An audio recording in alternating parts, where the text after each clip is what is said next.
Thank you for tuning in once again with Down to the Felt. We appreciate you. We have a super special guest with me tonight. She was actually my original cast, which was much less produced, much less seen, and much less of a reception for it. But I think she had some incredible content. And if you go back and watch it, that was on March 18th. And she gave so many great facts dealing with this whole coronavirus. She is a member of our league. She did. I don't know if I'm going to get this right. She might have to correct me when she comes on. But she attained her initial graduation was from Princeton University. Then she moved on to another degree from St. John's. Then she got her master's from Harvard in her specialty is public health and law. So I think that's a big deal. I'm going to let her tell the truth of it all. I am too dark. I got to get my pretty face off. I am going to bring on our very, very special guest. Welcome to the stream, Heather Butts. How are you? How are you? I know. I told you I was the same time that I'm sitting in the exact same seat that I was sitting in March 18th, and I almost wore the same outfit, but I decided not to. So here I am. It's good to see you as always. It's so good to see you, and I truly appreciate you coming on this stream with us. I think you were one of my favorite guests so far, and I think you are going to be one of the most engaging guests now because now everybody's taking it serious. And what you said on our first cast resonated deeply. Ryan Danella, I am so glad that you are in this chat. Ryan said it's too dark. Show my pretty face. I'm going to fix this lighting for tomorrow. I don't know what's going on with it, but I'm going to get a better lighting kit. But more importantly, we're going to get some great info across because we were discussing you. Well, I was discussing Keith. We would look at all these people checking in, and I appreciate all of our crowd coming in. I can't see, but you can tell me. You're going to see them pop up. Look at this. We actually had Keith Rogers say this is his favorite guest. Jersey Jokers. Jersey Jokers all the way. Usually we touch a lot more on cards and poker, but tonight we're going to deal a little bit more with the whole corona pandemic because that is your specialty. Please tell them what your specialty is because I don't think I was great at it. You nailed it. You actually did. But I'll give my background, educational background, and I don't think I talked so much about my professional background, and so I'll talk about that because some people might be like, "Oh, who is she to be talking about this?" So I'll tell you my professional background as well. So, so by way of information, I'm a Queens native, born and raised in New York. That's where I am now. And I went to college at Princeton University, and my focus was African studies and African American studies. And I also actually was very interested in healthcare in college. And I was specifically interested in healthcare during the Civil War. And I don't think you know this, but I actually have authored. I haven't heard this. I've authored a couple of books. So I wrote one book about, they're actually in the other room. I should have thought about showing them to you. But anyway, I wrote one book about Black surgeons during the Civil War, which I think most people don't know. I mean, I'd be interested if people put in the chat if they knew this, but most people don't know that there were 14 Black surgeons that actually served during the Civil War, with the most famous being a man named Alexander Augusta, and another one named Dr. Abbott, who actually was on scene when Lincoln was shot. And so I started doing a lot of work. Yeah, really interesting. People just don't know about them.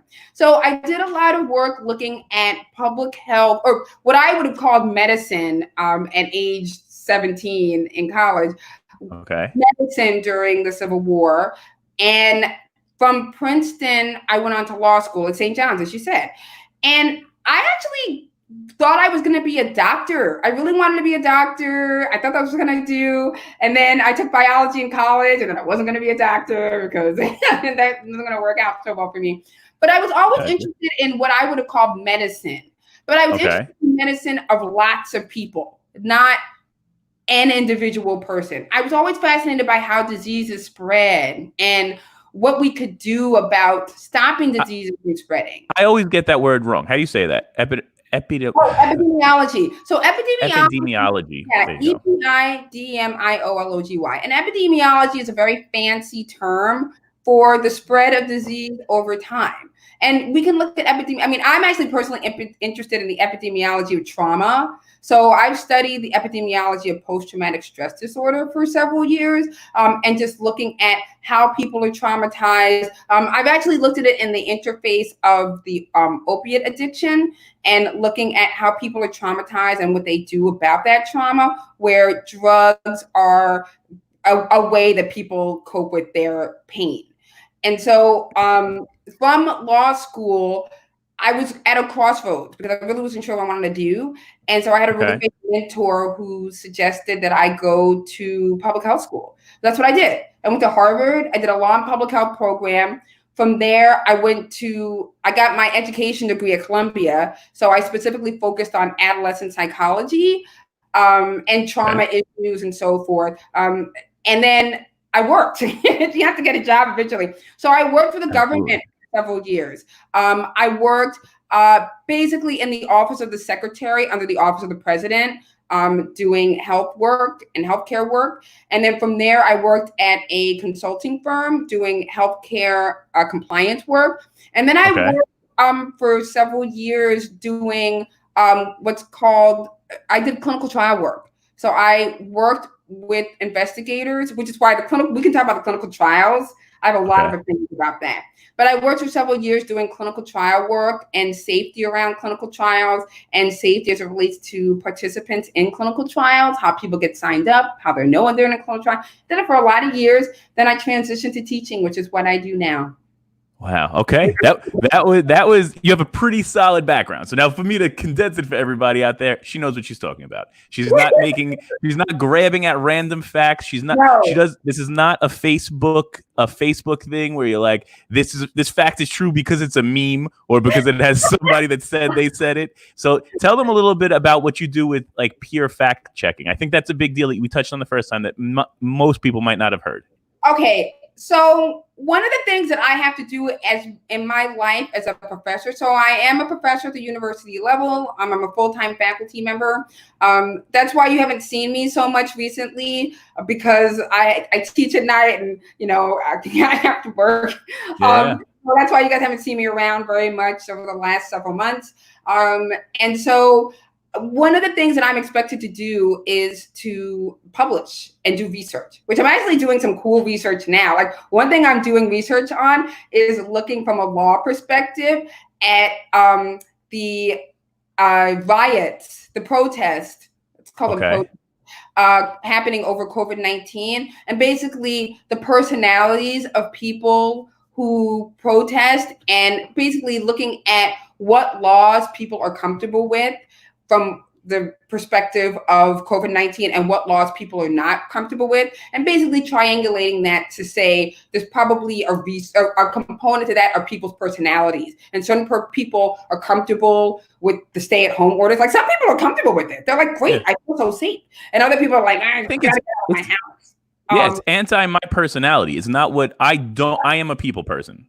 But I think it takes a lot to realize that even if I'm a people person, I shouldn't be around people right now. We'll be back to it. But like I feel like a lot of people aren't digesting that properly and are calling this, I can't say I have a disdain, but I feel bad for people that are claim this is a hoax or that this isn't, this is all they're saying it's all falsified numbers. What is your take on that? I think the numbers are very low. And we're going to get into that in a minute. So I was showing Tom my COVID-19 notebook. So this notebook has been with me for the last 2 months. And it basically just has all my notes about COVID-19 in here. I only have one page left, so I got to get I'm going to send you down to the Felt New notebook because I appreciate you as an authority on this topic. Yeah, look, that's it. That's all I got left. But it's my COVID-19 notebook. I take it with me everywhere. And, I watch the Cuomo presser every day and I transcribe it. I look at peer-reviewed articles, and peer-reviewed articles are articles that are reviewed by researchers' peers. So I am a researcher in addition to other things that I do. And so in order to have any sort of validity in the work that I do, I have to publish my research in a journal that is reviewed by my peers. So my peers Gotcha. can say, does this make sense? Does it not? A lot of sort of news that you might hear about that you might say to yourself, I don't really agree with that, or I don't get that. Doesn't make sense. It's probably not peer reviewed. It's probably just information. Got you. And So- you were saying that you do a lot of peer reviews of the facts that you're checking from like the Cuomo updates or the presidential updates. Me and you are both very apolitical, right? So neither one of us really gives our stance. Like I said on the first one, I defy anybody in the league to be able to say with assurance what my political leanings or affiliations are. It's not how I roll. But I don't judge anybody who does. I actually find it super interesting to talk with people who don't share my political affiliation. I love it. I might actually during this have had some really cool conversations with people in the league who I don't necessarily agree with politically, but I find them really interesting. I love talking to people about what their views are because that's the only way to learn from each other. So I'm apolitical. You're not going to hear me bashing Biden, bashing Trump, and none of that. That's absolutely. But now the more important fact, they're putting out a lot of information, and I don't think these people are putting out false information on purpose. But we're all humans, and they're not having the opportunity to have intellectuals like you with their peers that are specialists in epidemiology, and so they get the information and they put it out in a press conference, and then they could retract that a couple days later, and then put it out something else. So. Right, exactly. Yes. So when I listen to Cuomo's press conference, I listen to it every day because I'm a resident of New York. I think it's helpful information. I want to know what's going on day by day because it changes day by day. So that's why I listen to it. It's good from a legal perspective for me to look at it. Cuomo's a lawyer, and so it's helpful to sort of like hear. He was talking the other day. He was kind of using some legal language the other day regarding a attractive nuisance, and he was also talking about like force majeures. And it's interesting to sort of hear some lawyer some law jargon tossed into the mix of a political So I listen to it not for any political leaning on my part, just because I'm a resident of the state and I feel like I need to know this information. But then after I listen to his press conference and I transcribe it, then I go to look at the information that he cited. I look at if he mentions a research article, I look at that. I have the ability because I do research to look up information on PubMed or on certain journal websites, and so then I can download it and I can read it, which I've been doing a lot of lately. And so that's a good reason to have. It's got to be information overload right now, right? Because everything's changing day by day. Nobody really knows what's going on. It is a little bit. There's a lot going on out there, and things change very quickly, and so that's why it's good to either have somebody that you can sort of point to. I also do daily updates about COVID to various organizations that I work with. So it actually keeps me on my toes because I'm able to sort of know what's happening and then be able to give that information back in a concerted effort and a responsible effort. And then it makes me fact check. I mean, I would anyway, it's just my personality, but it makes me fact check. Here's a funny comment. Antoinette Mercado said, "Miss your laugh so much, Heather. It is so infectious." Which isn't that appropriate for an infectious cast that we're doing today? You're the only one. You're the only one that misses my laugh. Everybody else is like, "Oh gosh, good, that laugh." I mean, people, it's like fierce. I know I try to like dampen my laugh, but I can't help it. It's just the way I laugh. So I know it's like a knife to most people when I laugh. No but way. We love it. We absolutely love it. A calmer laugh. So, but thank you, Tony. I appreciate that. I just want to mention too that everybody in our crowd that's checking in, I love you. I'm definitely going to address everybody. We're going to get to plenty of questions and answers today. Usually we get a lot of, I interact back a lot with the crowd. So I'm just giving Heather a really good forum right now. She also is the founder of Health for Youth. Now I sound like my cousin Vinny. Health for Youth. No, I always say to people, because there's an S on the end of my charity, and I always say to people, there's an S, like my cousin Vinny, Health for Youth. Health for Youth charity. Yes. Which is giving back to the community. I want to touch on that. I want to make sure people know that Heather is so not only is she so knowledgeable on what's going on right now, she's also trying to be a positive force forward. So we're going to get into a little more of the COVID talk and what her opinion is and what are the facts and what's going on, but also let them know about this charity and what you're doing during this time. Yeah, so I founded a charity several years ago called Help for Youths, and primarily we work with young people who are underserved. We work with young people who've been in foster care, who've been court involved, who are homeless, who have been homeless. And our model is a little unique because we're a service provider for other organizations. So we work with about 50 organizations, youth organizations in Jersey, New York, and Pennsylvania.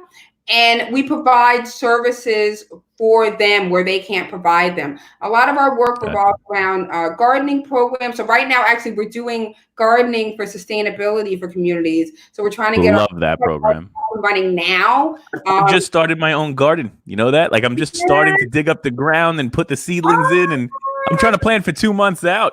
You should. No, Tom. All kidding aside, I mean, I can't show it to you. I mean, I've got like all my little seed packets right here, and in my other room, I've got a plethora of seedlings that are growing right now. So we're trying to get these gardens going so that in another month, we already are going to have lettuce in a week or so, and we're going to have eggplant and squash and broccoli. I picked some asparagus that came up from last year. And so the hope is that we can provide food to communities in real time, and people can our garden will be open, like physically open, and people can walk right in there and grab what they need to sustain themselves for however long this goes on. So do you think, because a lot of people are doing a lot of there's a lot of fear mongering and people feeding off of fear, talking about supply chains, what's going to go down, what's not going to go down.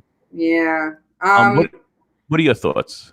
I mean, I think the problem is going to be that, in most of these factories, you have people that are working shoulder to shoulder. I mean, it's kind of like if I moved over here, that's how we look, like we look like exactly. Exactly. We'll be right next to each other. Like shoulder to shoulder. So, I think, the problem is that as people get sicker in these places, you're just not going to have enough workers, and you're going to start to have problems in terms of continuing to keep these places open. So I fear that you're just going to get workers that are going to get sick, and then they won't be able to sustain themselves. So now people are really getting affected by this. We have a lot of people in our league that are affected by it. If Ryan Dinella is out there listening right now, please check in, just because I really want to address your entire situation, because I brought this up backstage. He makes me a little nervous because he presented a lot of symptoms. I hate saying by the way. What is your opinion on that? He did come back testing negative, but he didn't take the nasal swab that everybody else was taking. What are your thoughts? So there are 3 ways that people present as being negative with COVID-19, and 2 are not great. The first way is you don't have it. Woo! Yeah. Yay! Days. Go on. That's a great one. Go on, live your life with your N95 mask and your gloves. So that's the first way. Obviously doesn't mean you're not going to get it again, or you're not going to get it. It just means you don't have it. And we know that because of what I'm going to say about the other 2 ways, which is how you present being negative, which are not as great. So we know that because you have the virus, which is, as I've mentioned several times before, is a SARS virus, Corona SARS virus. You present that in your nasal passages and in your, in your throat. You have it in the back of your throat. You have it in your nose. That actually takes a decent amount of time to evolve. So one of the reasons why we're talking about these asymptomatic people is not only do they not present with symptoms, they look fine. But if you tested them, if you did the swab where you go all the way up, and you tickle the brain, they would not present with COVID that way either necessarily, because the virus has not blossomed into their passages. Okay, so the first way you present as being negative with COVID is you don't have it. Good for you. Okay. The second way you present is you didn't have a thorough enough swab. So in order, like I said, some of these asymptomatic people are not presenting because they don't have it in their passages. In order to present with COVID, you got to do a real thorough swab of people. So like the drive-throughs, I don't know if anybody's been to them, but you got to tilt your head way back. They're going to take the swab and go. I think Keith was describing this on his call, which was I hope people watched that. It was phenomenal. Absolutely. And it was very telling what he was saying. That's not comfortable. In fact, it's painful because you've got to get far enough back to get enough of a sample in order to be able to test for COVID. That's the second way you can be negative is you don't have a thorough enough sample. The third way is what I just mentioned, which is you are either asymptomatic or you don't have COVID in the passageways where we just talked about, so that even if they swab you, you're not coming with COVID. So in this day and age, if I had symptoms like, and the CDC has just updated the list of symptoms, and they include things, and maybe this sounds familiar to some people, like chills, fever can be that, shakiness. There's actually also now a really interesting research study that says you can have dermatological symptoms. So COVID people now are presenting with rashes. Really? Yeah, that's super interesting. Obviously, diarrhea is one that we knew of. But if you find yourself and you have chills and you have rashes and you have diarrhea and you are really tired and you can't get out of bed for several days, and it's April of 2020, I would pretty much think to myself that I have COVID-19. Just assume you have it. All right, I have a couple people chiming in, and I have a lot that I want to talk about because this is getting really interesting because I'm a hypochondriac, and I also want to discuss stuff like that. We talked about, yes, and there are, so Bernie just said something about the strands of COVID. Right. I mean. Have you heard about these 2 strands of COVID? Yeah, absolutely. And I don't mean to scare people, but I mean, there could be more strands. I mean. Yeah. That's what these things do. They evolve. It's a complete evolution. The reason it became contagious is because it evolved to transmit.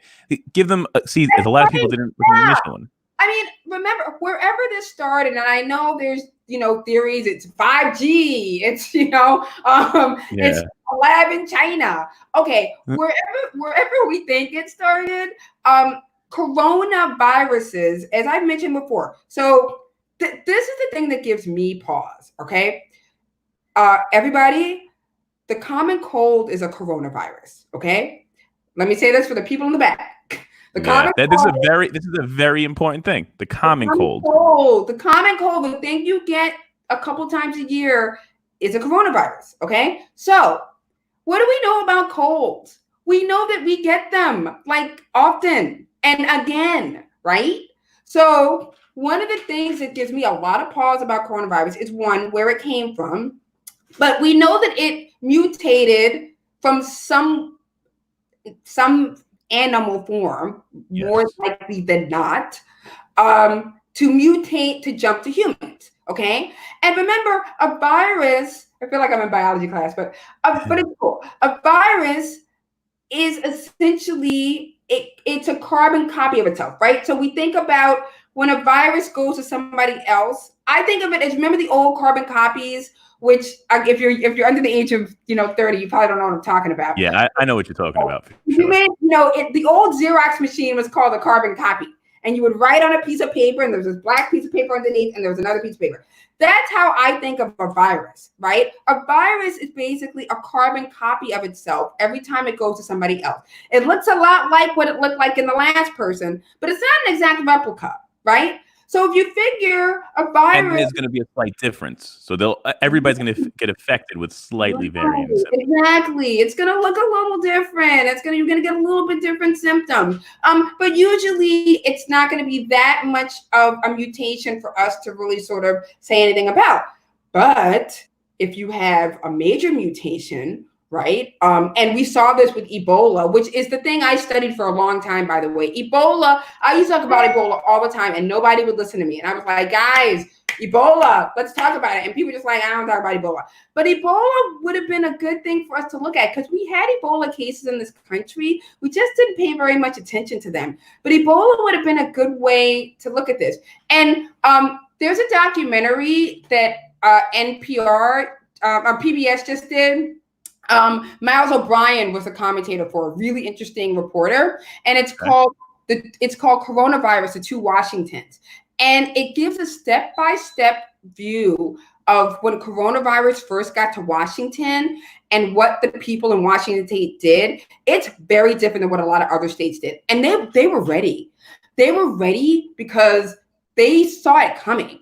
And there was also a 60 Minutes piece that aired this past Sunday that also talked about AI in the age of coronavirus. And a little company in Canada also sounded the alarm. They actually used phones from December 31st in Wuhan to track where people were going from Wuhan. And they basically could backtrack like coronavirus. They could backtrack the spread because of where. Oh, wow.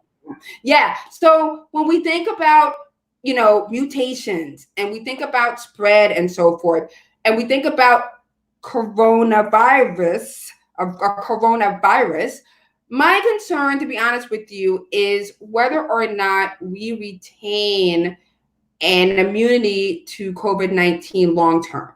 Now, again, as I mentioned, the common cold is a coronavirus, and we don't retain. I mean, there's like 4 or 5 cold coronaviruses that float around all the time. I have a real quick question. Sorry. Is it quite common that one person in a relationship can have it and the other not get it?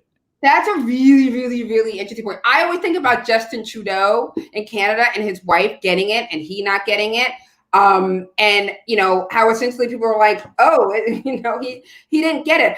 That's challenging. Only because the coronavirus or the COVID-19 the virus that creates the coronavirus, that creates COVID-19 specifically. It's a heavy virus. So the reason why measles spread so easily is because it's very light. It's light as a feather, and it can actually float on dust particles. It's light. COVID, so that's why measles is extremely penetrant. If you're in a subway car with somebody with measles, you're gonna get it. Like it's just you're gonna get it. COVID-19 is very different because it's a heavier virus. So what happens is I have COVID-19 and I sneeze, right? The COVID virus is gonna go about 6 feet and then it literally just drops out of the air. So that's why people say you need to have 6 feet of space between you. Because after 6 feet, it doesn't sustain itself and it just drops out of the air. It drops onto the floor. So if you're in a relationship with somebody, if you're married to somebody and you're spending a decent amount of time with them, well, how often are you within 6 feet of them? I mean, I guess if it's a good marriage. Yeah, or maybe not at all. Who knows, right? So that's why the concern is for people in a household, because just by talking to somebody, we spew droplets. Particles. We do a pip, pip, pip, pip. You can feel it if you talk, the P's and the T's. P's and the T's and all that, right? You can feel it. And so the thought that somebody in your household is around you and within 6 feet of you and would not end up with coronavirus, I mean, it's tough, and especially if you're their caretaker. Like I think about the Chris Cuomo scenario where then his wife got COVID-19 a few weeks later. It's tough. It can't be done though. I mean, you need to basically COVID-19 your house, which you can do. So I always tell people if somebody in your house has COVID, they need to have a room designated just for them. That's where they need to stay. It could be the living room. It could be the bedroom. That's their room. They don't come out. Also, you should have one caretaker for them. One caretaker. So if you have a household of 6 people, like Bob is the person taking care of Susie. And he's the only one that goes in that room. And when he goes in, he needs to wear gloves. He needs to wear a mask. He needs to wash his hands afterwards. He needs to wash off the knobs. Susie can't come out of that room. She needs to stay there. The kids can't come visit her. So you need to basically COVID-19 your house. If it's just you and a loved one, it's tough to do that because you're going to be the caretaker. But if there's other people in the house, designate a person. They need to care for that person, and then that's it. And I don't want to be all negativity either, because we were talking about this. Now, how much has changed since the first cast? We were talking about mortality, the morbidity rate, and this and that. Is it changing on the numbers? Oh my gosh! So just to give you the latest number. So when we talked back in March, when we talked on March 18th, the numbers were very, very different. So we had, oh my gosh, like I know it's hard to remember, but back on March 18th, the numbers were probably I think they were in the like thousands, maybe like 7,000, 8,000. I'm actually looking at the numbers back then were like pretty low relatively speaking. But is that more percentage wise? Has the percentages varied a lot, or have? This is from, you probably can't see this, my notes, but this is from March 18th. Yeah, this is from our first talk. I did this from our talk. Yeah, this is our first talk. So that day, there were 7,102 cases in New York. You know how many deaths there were? How many? 35. 35. That's what we had. Only 35 deaths. 35. As of yesterday, we had over 200,000 cases. So we had over 200,000 cases. And we have like 25,000 deaths. So the death percentage in New York, but this is really important, and I've had people ask me about this. The death percentage in New York relative to those people that have been tested is probably like 9%. But again, and this is critical, you have to remember that the number of people that we're testing, and Cuomo says it every day, the numbers are only for people who are in the hospital and are in nursing homes. So we're only getting numbers for people who are in nursing homes and who are in critical conditions or have tremendous. Right, exactly, right. So the percentages in terms of people who have COVID-19 just in the state of New York are obviously way higher than that. Absolutely. What is that? So I think this is what weirdly gives people comfort, but it doesn't give me a lot of comfort. I think people extrapolate from that. Oh, well, wait a minute. Like even though the numbers look really bad because you have all these deaths and, you've got all these people who are coming up positive, there's way more people who have COVID-19 and they haven't been tested or we don't know about them. And so that means the percentages are way lower. Okay, it could mean that, but you know what it also means? It also means that the deaths that we have are lower because we haven't been counting people who are dying at home. Really interesting information now that like all the heart attacks are disappearing from the hospitals, all the strokes are disappearing, all the, appendicitis cases. Why is that? Well, it could be that people are a lot healthier. I don't think so. It could also be that people are expiring at home from these things and they're not making it to the hospital. So the numbers are all for the people who have it. The percentages or the numbers are a lot higher, but the numbers are also all for the deaths. The deaths in New York for last week at home were 10 times what they normally are for the deaths at home at any one given time. So if you normally have 25 people that die at home in New York on any given day, now we're up to 250. Yeah, exactly. Right. Yeah. So that's not happenstance. There's something going on there. Yeah, absolutely. So the numbers, I mean, here's the thing. I'm not trying to inspire fear in people or this and that. Just tell them they have to take the proper precautions, especially if they have an underlying issue. Correct. Right? Because it's not a zombie apocalypse. Like we said this in the beginning, not a zombie apocalypse, but it's something to take seriously. I would.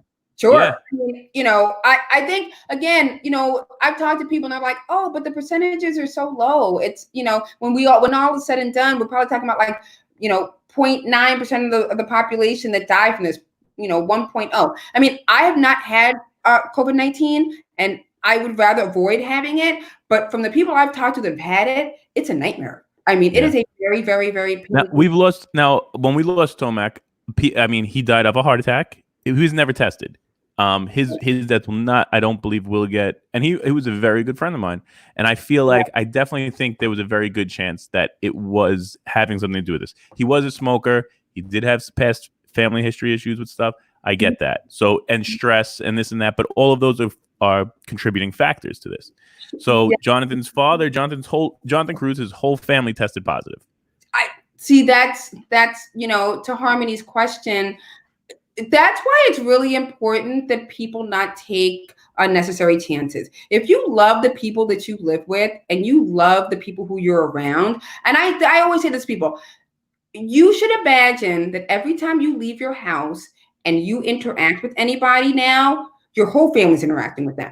So if you go to the grocery store, if you go hang out with your buddies in a park, if you're out like drinking with people, every single person you might as well bring your whole family. Like, make it a family affair. Like, hey, we're all hang out with, Bob and, have drinks and so forth. You might as well bring your kids, bring the whole crew, because so goes your behavior, so goes everybody else's behavior that you're living with. They're all going to be exposed to what you're doing. So if you love the people that you're around, it's a good incentive to not do things that will put them at risk, because it's not just you that you're putting at risk. It's all your loved ones. And that's basically what I've studied my entire life. That's public health. It's a utilitarian model, the good of the many versus the good of the few, protecting everybody by basically making sure we all do the right thing. So this was a good statement. So Susie's is a friend of mine. She said, so many have been lost, old and young, underlying conditions, and some have none. The virus is very unpredictable. So now, do you think a lot of those people, like, what is your take on the people that are passing away with no pre-existing condition or no notable one? What do you think about that? What's interesting? So one thing I've also studied in my career is people who have underlying diseases and don't know it. You'd be surprised by how many people have no clue that they have high blood pressure. They have no idea that they are pre-diabetic or they have diabetes. They have no idea that they suffer from lupus or some other disease. So absolutely. I was gonna say, my wife actually has MS, right? So she was diagnosed with MS, but knock on wood, we're very lucky. She has a very mild form, it's very, very controlled. But do you know how long she had it? And so many people are getting diagnosed with that. Usually we do a fundraiser in April, right? So that was totally pushed off by this. We do a walk. We said we raise money, and we're very blessed that we're on the side of the spectrum that isn't incredibly affected in a negative way. But you know how many people have it that never even knew they had? Like we were just saying, never have no idea they had it their whole lives. So people will get diagnosed when they're 60, but they've had it since they're 20. But undiagnosis and misdiagnosis happens constantly in every realm. 100%. So I totally agree with you. I think that's a super important thing, that we don't know everything we have. I mean, and this is how I feel. You are way more of an expert in the health field than I am, but I'm like, doctors are guessers. So the best doctor is usually the best guesser. So that's what it is. He might be brilliant and he is the best guesser, but he's still a guesser. So it's almost on us to take lead in our own health. You read my mind. I mean, a doctor is only as good as what his or her patient is reporting. And again, I know for a lot of people, things are really scary. Medicine is scary and your health is scary to think about, being ill and so forth. But I implore people, and maybe this is one of the good things that will come out of COVID-19, is people really taking a long, hard look at their own health and what they're putting in their body and like what they're doing to themselves and so forth. It's critical, because you got to know your own healthcare status if you can help your doctor. And especially in COVID-19, if you don't know that you have, some people don't know they have asthma. They just don't know. They have, it's mild and it comes up maybe when they exercise, but they don't know. So, if you're not aware of what's going on with yourself, and what underlying diseases you have, then it's really hard for a doctor to be able to assist you because they're only looking at what you're reporting. And if you're scared to report it, or you're worried, or you're like, I don't want to talk about it, or I want to put my head in the sand, you will get less optimal care. You really will. Absolutely. And I love that you fact check. So people that are just tuning in now, this is Heather Butts. She does play in our league, but she's also, her specialty actually comes into tremendous play. She was my first interview because she studies law and public health. She has degrees from Princeton, St. John's, and Harvard. I think all very reputable schools. She is incredibly informed and fact checking. So she's not. This isn't something that we're saying from somebody that is like, oh, I heard from my cousin, that heard from their sister, that heard from this guy at work. Yeah, but that happens a lot. But that causes fear. So when people say that, people believe that, and it sticks in their head because it's fearful. I love that you fact check all of the numbers and everything you go through. You never put anything out that isn't 100% true. And that's a big deal. Coronavirus. Hold on. So now here's a good question. I appreciate people jumping in. Coronavirus always existed. It was on the Lysol cans, but this strain is very different and unpredictable. You're thinking about coronavirus, not COVID-19. Yeah, coronavirus. That's what I said. Coronavirus, aka the common cold. A coronavirus has been listed for years and years, but I'm pretty sure Lysol doesn't say COVID-19. I'm pretty sure it's that. So that's coronavirus. That's a very good point. So we were discussing earlier, Susie, that coronavirus, the common cold is a coronavirus. Right. There are many. She said there's 20 forms of coronaviruses that are already exist and are here. Well, there's more. There's like a ton. COVID-19 is just COVID-19 because so COVID-19, maybe people don't know this. COVID-19 says CO, corona, VI, virus, D, disease. That's why we call it COVID. Coronavirus disease, and the 19 is for when it was born. The year it was when it was found. The year it was birth. You know what? I got COVID-19. I have a question for you because somebody said this to me, and you know what's funny? Now I'm one of those people that heard this from this person, so I took it maybe a fact. So I want your expert opinion. I heard that they found that it was way earlier in the U.S. than they originally thought. Could you give me a little real facts behind that? That is correct. Interestingly enough, now there is research that is looking at LA and California, which I've been completely fascinated by the fact that California has such low numbers. Their numbers are really low. So why is that? There's a couple of theories. And one is that potentially COVID-19 presented in California at an earlier time. And people thought they had a bad flu or a bad cold or so forth. And then it probably presented. But if we take the story that I mentioned before on 60 Minutes from this little company in Canada who tracked the Wuhan example, which Wuhan, China, New Year's Eve of 2019. Oops, that disappeared. New Year's Eve of 2019 is when the first case of COVID-19 was reported to the World Health Organization by China. Okay. And we know that a lot of people left Wuhan and traveled all over the world. They traveled to New York. They traveled to Tokyo.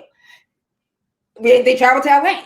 So we know that. Then we know that within some period of that, COVID cases were here, and they could have been here earlier. But then you're talking probably January, early February. Now, we will need to do a lot more research to pinpoint exactly when these cases erupted. But, there are some thoughts that there were several thousand cases of COVID-19 in New York by the time we had the first case that presented on the West Coast. And I think that there is probably something to that. Yeah. You know what? We had lost a down to the felt player before the COVID pandemic concentration, and they were like, "Yeah, it was very odd. He was young. His lungs filled with fluid. He passed away from that. Lucas, who played in Amsterdam Alley with us. Yeah. So they're like, yeah, but he had underlying issues. He didn't take good enough care of himself. They don't really know what it was. It sounds very COVID-esque, and that was before any of this really presented. And when we talk about it, and I'm not saying he is, because I don't know if he was tested. Most people aren't tested. Like, a lot of people are only tested post-mortem if you request it, not even if it's so you have to really ask for it. Yeah, what's going to keep people like me busy for a very long time is to be able to triangulate the deaths during COVID-19, the deaths before COVID-19, and the deaths after COVID-19, and then to be able to backtrack to see what these people died of. That's going to be hard, and we will never get an exact number, which is why it's hard to make statements like, oh, well, the percentages are this, percentage of that. Anybody telling you like exact percentages is not giving you exact percentages, because we can't tell, because we're never going to be able to go back and figure out exactly who died of COVID-19 and who didn't die of COVID-19. But the best we can do is try to go forward with what we have. And I mean, me personally, even if we end up having, a 1% death rate, that's horrific. I mean, that is horrific. That is a horrific number. I don't know that we should be slapping ourselves on the back saying, it's just 1% of people. For all the people who have died and lost loved ones who they care about already. 19. I mean, like you mentioned, Jonathan Cruz. I mean, I don't think that's going to cut any ice with him. I don't think he cares that it's 1% or 0.2%. So I think we need to be sensitive to people who have lost loved ones, because if you've lost someone during COVID-19 or the COVID-19, I don't think the percentages matter at all to you. I think you care about if you lost somebody. What's your take on this? And I don't know what the real fact is on this, but people are saying that Switzerland is not promoting the isolation, and they're looking more towards herd immunity. I think they're talking about Sweden, maybe. Sweden. Sorry. Yeah, Sweden. Sweden is actually doing something really interesting. So herd immunity, for those of you who are wondering what that is, herd immunity basically is the percentage of people who need to be, I might use my last piece of paper to draw this out for you real quick. But herd immunity is basically the percentage of people that you need in a community to be able to have a disease before you don't get sick. So I am not a drawer, but you see these little stick figures? Okay, so let's say, these three of the people who have the C over them had, COVID antibodies. Right. Oh, well, let's say they just had COVID, right? Yes. Okay. And this little person over here doesn't. So what do you think the chances of that this person's going to get COVID? Pretty good. This person's going to get, if these three people have COVID, active COVID, this person's probably going to get COVID. Okay, now you're right. Let's make it A's. So let's say these three little people have antibodies. They have the antibody for COVID, and this person doesn't. Now, what's the chances of this person getting COVID? Pretty much nothing, because these people have had, let's make it vaccination. When the vaccination comes, vaccination. Do you believe, you know what? That's a great question. Before we even go into that, do you believe in I hear a lot of talk of anti-vax people, that we need a vaccination, that people don't want a vaccination. What's your take on that? Let's go back to these people, right? So the B's are vaccinated. These people have been vaccinated, right? And this person has not. Now, what's the chances of this little person over here getting COVID if these three people have been vaccinated in 12 to 18 months when we have a vaccination? Then the person's not going to get it. Now, let's take this person. We'll call him Anti-Vaxxer Bob, okay? So Anti-Vaxxer Bob decides, I'm not going to get the vaccination. And Anti-Vaxxer Bob is hanging out with this person. Now, what's the chances that if Anti-Vaxxer Bob gets COVID, that this person is going to get COVID? Probably decent. So herd immunity wants to take Anti-Vaxxer Bob out of the mix and basically have this, where everybody is either vaccinated or they have some sort of immunity to the disease. And then even if you have this person who has not been vaccinated and has not had the disease, they will be safeguarded because these other people are vaccinated. The majority of people have had it. Right, that's herd immunity. Now, measles, for example, has a herd immunity rate of about 93%. So because measles is so penetrant, because it's so highly contagious. Yeah, because it's super contagious, you basically need, out of 100 people, you need 93 of them to either be vaccinated against the measles or have some sort of immunity so that they don't spread it to the other people who don't have the immunity. And there's lots of reasons why people can't get vaccinations. They might have some sort of allergy to the vaccination. They might be too young. Babies who have it can potentially get it, right? So Gotcha. you want to have enough people to be able to get it so that they have some sort of a herd immunity. That's what herd immunity is. And again, one of the issues with COVID-19 is that we don't know if there's a long-lasting immunity to the disease. And so if you've had COVID-19 and you have an immunity right now, will you retain that immunity in 6 months? We honestly don't know. And anybody that says, oh, yeah, like we totally know that, I have no idea how they would know that. There's research. You are one of the researchers that peer checks with other researchers, and people are not coming up with something sustainable for that. Yeah. Not yet. I mean, there is research that indicates that there is an immunity to COVID if you have had COVID. But there's also some research that counter research, right? That goes in the other direction. Research that there are people who have had COVID who then test negative for COVID a couple weeks later, and then a couple weeks after that, they test positive again. Now, what could have happened to these people? Well, we already talked about this, didn't we? So it could be they had a bad swab. Okay. But then if that's the case, it means they had COVID-19 for like 3 months.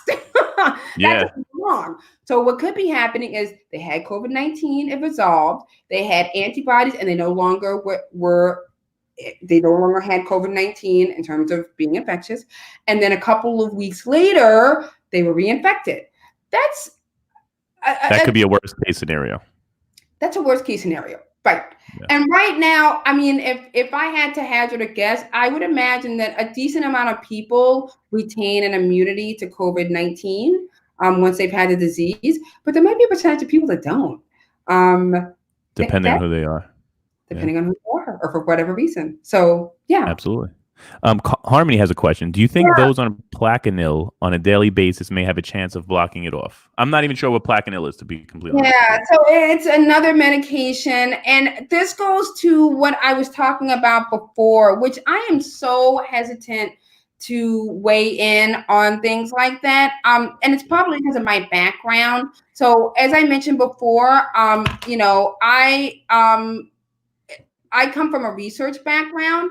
And I spent a lot of my life doing research and working in that world. And so, when I hear about, things like Plaquenil, which is used for a variety, I mean, it's like used for malaria, it's used for, it's also used for like rheumatoid arthritis. It's used for a bunch of different things. So when I hear about that, it gives me pause because, again, I always say to people, you want to look at a drug that went sideways real fast, look at Vioxx. That's my mantra. Vioxx, Vioxx, Vioxx. Vioxx. What is Vioxx? Because I'm not even super familiar with it. Yeah, so Vioxx, I mean, for those of you who sort of like are in the know, Vioxx was a drug, and it's an NSAID. So it's a anti-steroidal, and it basically was a drug that people could use in place of naproxen, and pain, right? And so Vioxx went through like a long history of clinical trials and research studies. And this is a piece of advice that a researcher told me years ago, and I'll never forget it. And he said, if you want to see a drug's real clinical trial, wait till it's at market. That's when you want to know something so funny is that because my wife's her whole situation with MS. We have an excellent MS doctor, right? Dr. Brian Apatow. He's in Manhattan. He is incredible. Columbia. There you go, another Columbia. Right. But yeah, amazing. One of the best doctors I've ever dealt with in my life. Super cares, will answer his cell phone in the middle of the night for us. Now, when we said we heard this new drug just came out and it's supposed to be making big waves, this and that, he's like, listen, he's like, you're not in a position where we need to change your drug. You're not having flare-ups. You're not having this. You're not having that. He's like, let everybody else try it first. Yep, exactly. You know? I thought that was great advice. I appreciated that advice. Instead of trying to write the prescription because he's going to get paid from a pharmaceutical company, he's like, this one's tested, tried and true. It's okay for you to get pregnant on. Like, we stay with this for now. If it gets worse and we need to change, then we'll change. Right. But Harmony just chimed in. She said she asked because she is on it for a daily rheumatoid arthritis. Right. Exactly. Okay. So rheumatoid arthritis, you can treat it's used right. So, but it's a drug that's been popping up. Now, here's the thing, my friend Harmony, it's a great question that you asked. You need it. so you need it. So now what happens when everybody and their cousin is out there trying to get this drug and you're like, no, wait, like it's on label for me. Like I need this drug. I don't need everybody else running out and getting it. Well, now we have shortages of drugs that people actually need for their diseases. And then we're going to throw this at something else where we don't know the side effects. We don't know what can happen to people. We don't know. So that's why I am very hesitant with, trying this, trying that, because my background is the clinical trial world where it's heavily regulated. There's a lot of focus on, trial and error. And there's also a lot of focus on adverse events. And that's why I say we don't know what adverse events will be from a drug until it's out in the world. And then everybody's using it and then you see what you see. And so that's why I get skittish about things like that because, it may be protective. Like, for example, since Harmony's already on it, that's a good thing. But yeah, she just said, she's like, I was down to 2 days and my pharmacy's like had to hunt it down for her because now it's becoming short on supply. Right, exactly. So, it's just not good, sort of unfiltered for people to be out there trying to use these things or try to, get them, because then for the people that really need them, they can't get them. And that's really bad. I have a selfish question right now. So now I personally have suffered from anxiety a lot, right? But for a while. So now I will get chest pains. I do get shortness of breath. It's super mimicking. So I'm sure there's a lot of people out there in this situation that are also in anxious positions, right? I may not come across at it, but I'll feel it, right? In my head, it goes like to the point where my wife said to me, she's like, you want to go to the hospital? I'm like, no, I don't want to go to a hospital right now because even if I have it, I don't want to try to expose to it. Right. And I also think we're in, it's funny because me and her talk. And some people say, I was one of the people in the very beginning that said, I just want to get it. Let it go through my system. Let me get the antibodies. Let's move forward. But after talking to people like you that had cooler, calmer, collected heads that are like, why do that? Why risk that? And then you have to start saying to yourself, you know what? That I believe I lean on that side. Lean on the side of caution in this type of a thing. That's what I tried to do with the poker league. With the poker league, we shut down way before the sites had shut down. I think we're the last ones back. That's what's sad. Really? But yeah. When I'm looking at it, and I'm not saying this from, I'm just saying that my environment is conducive that for a highly infectious thing that we don't have under control yet, I don't see poker. And this is sad to me, right, guys? That's why I'm trying to adapt. I'm trying to do things so we could all maintain. And this is a month later. Remember, they said 2 weeks this is going to be. And I was like, I don't know if that's true. Me and you both were like, I don't think it's going to be 2 weeks. And how much has everything changed? I mean, again, I'm going to go back and like look at the beginning of my video again, but I mean, certain things are the same and certain things have changed drastically. I actually, in my mind, when I did that first video, I said to myself, if Tom wants me to come back, I will be back because we're going to be here for a while. Like I said, me and you're going to revisit this numerous times, I feel like, and I appreciate you. And I appreciate that I'm gaining a little more momentum from having some of the funnier cast and the engaging cast. But I think the serious cast needs to happen every so often. Yeah, Yeah, I mean, I know I was not sweeping the nation with my. No, but we're getting much more of an outreach tonight than we got on the last one, and I think it's going to keep happening like that. But to your point, yeah, I think that in terms of your anxiety, and I'm not a doctor, so Absolutely no. But I think that right now it's a very difficult time for people. And I said this to somebody else, a friend of mine. I was saying, if you came into COVID with some challenges, well, they're getting exacerbated during COVID. So if you came into COVID and you had anxiety, or you came in with depression, or you came in with rheumatoid arthritis, well, now the challenges are that it's more difficult to you maybe get the care that you need, or get the support that you need, or get what you need. Now, I think for you, Tom, you're very fortunate, because I've never met your wife, but she sounds like a completely lovely, adorable person. She is. Hopefully one day I'll be able to get her on casts, because she refuses to show face so far. Okay, but she sounds like an adorable, lovely person. And so it sounds like you've got a great support system there in her. But, a lot of people don't. And I would say for you, the feelings of anxiety and the feelings of feeling unsettled, a lot of people who didn't come into COVID are having those feelings. And so to the extent that you can reach out to support center, I hope you see me as that. I really do at this point hope you see me personally as a support system. You can call me anytime. I'm sure there's lots of people in the league that would feel like you can call them. Well, yeah, let's definitely touch on that. Look, that's my brother-in-law. He said, "You have no idea who you're talking about." That's funny, Dan. So, but no, I appreciate that. And I appreciate that you actually have been super charitable and organizing, even with some of our other players in the league. I see you giving out hand sanitizer and masks and trying to help people get through testing programs. I don't think they know how much you're doing for everybody else. And if they need help, that they can reach out to you. Yeah, I sent you a resource list that I created in my nonprofit, and we're doing some work on Staten Island mainly to get food to people and get masks to people. Tomorrow I'm going to a pharmacy on Amboy Road to pick up hand sanitizer and more masks. And I mentioned this to you. I don't look at anybody in this league as, like a charity, literally a charity case.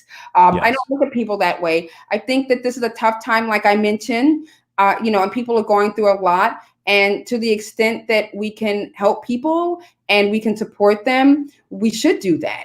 And that's, the best that humanity has to offer is what that should be. And so to the extent that I'm capable of doing that and able to do that, I'm happy to. And so this resource form, anybody can fill it out, depending on where you live. I can work with your elected officials. I can work with community organizations in your area. So don't think, I live in, Wichita or Toledo, you can't help me. Don't worry. I can help you. But, fill it out, or there's the link should be there. And I put it up, and I'm just re-putting it up so that everybody has it. And then, I'm happy to work with people and help them and get them what they need. But it's not, I don't look at it as sort of a, from a perspective of, you need help.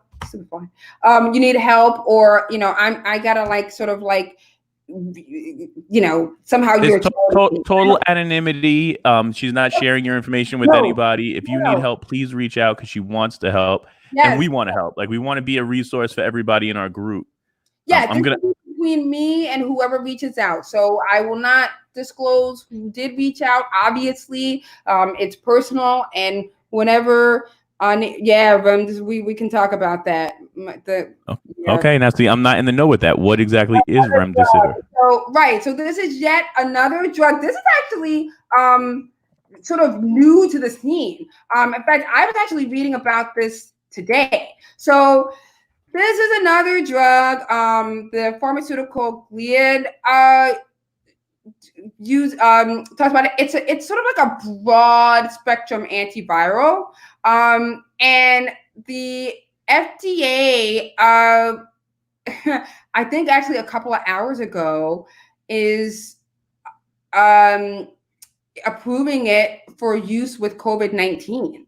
So I need to get more information about this. But it's more helpful for people who are really sick, and it basically cuts off days of your sickness, and it seems to be efficacious for people who are in the hospital and really ill. So it's not a vaccine.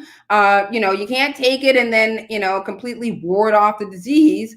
But for people who are very ill, for people who are in the hospital, it is possibly. Oh no, I lost Heather. She will be right back. I hope my broadcast is still going strong. While we wait for her to return, because I'm hoping she jumps right back on stream with us. We want to thank everybody out there for tuning in with us. I'm going to give you a little background on Heather as well. So Heather is a research specialist. She does have degrees from Princeton, St. John's, and Harvard University in medical health, public health, and law. She's not a doctor, but she is very fair in her assumptions. She's non-political, so she doesn't take one side or the other. Well, I'm sure she has a private side, but she doesn't necessarily show that. She is back, thank goodness. Hey, Heather, I was just killing a little time till I got you back on here. I was talking, and then I just talking to myself. But we were talking about the drug, and it's a broad spectrum antiviral. And I think a couple of hours ago, actually, the FDA approved it for treatment of COVID-19. So I will definitely do more research on this. I saw it. See, again, this is where I get I don't want to talk about it, because I need to get lots and lots more information about it. More data. I do believe that the FDA has approved it after some clinical trials for treating people with COVID-19. Now, again, this would be in the hospital, and it would be under the care and supervision of doctors. And this is the big and. We would have to watch very carefully in terms of adverse events and in terms of side effects and so forth. But it's promising. I know that you have studied a lot of data. What is the data? Because I've been hearing conflicting things on the ventilators, right? So that people that go on them tend not to come off of them. Some people saying they do more damage than good. I think a lot has changed since we last spoke about ventilators. What's your opinion on the research that's shown from that? Sure. Okay. So the studies are that of the people who enter the hospital with COVID-19, about 25 to 30% of them end up being on a ventilator. And, a ventilator is basically a machine that has a lot of bells and whistles and a lot of parts.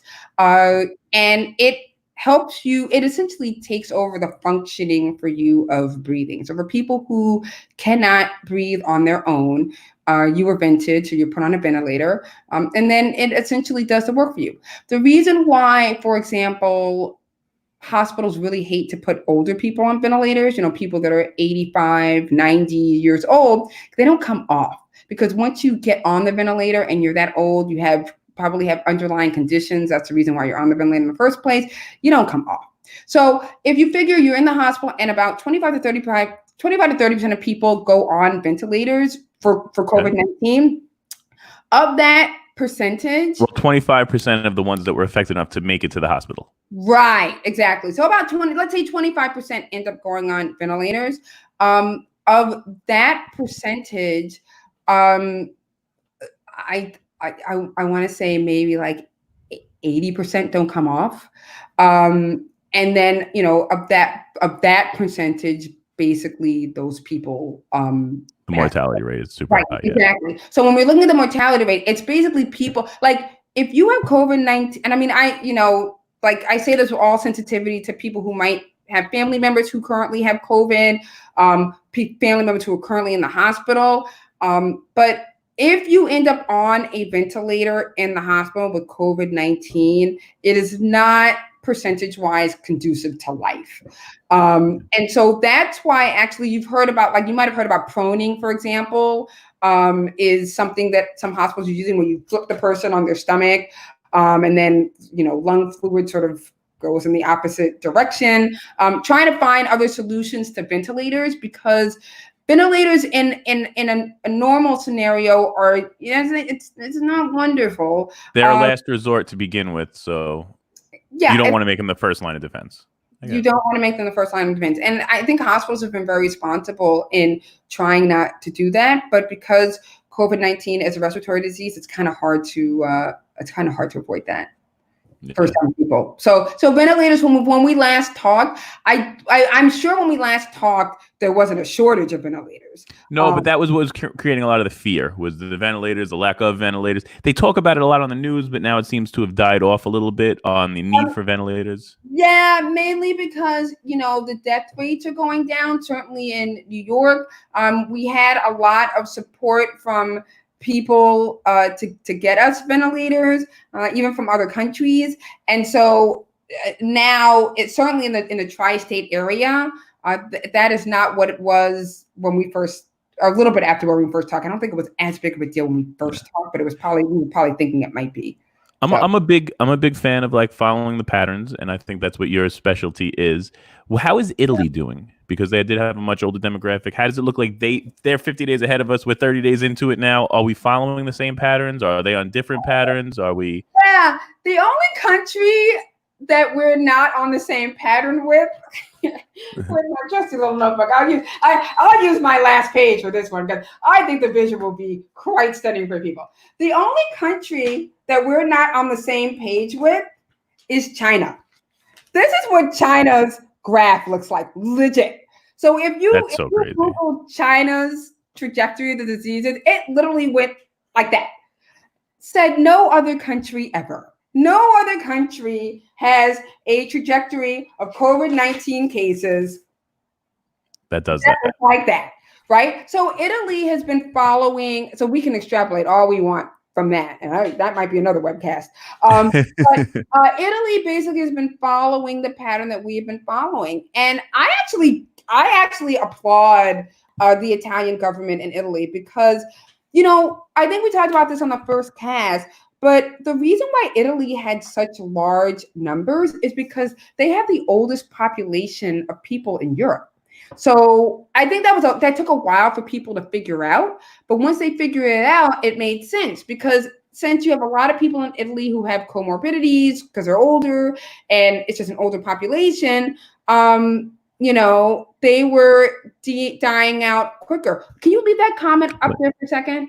Yes, absolutely.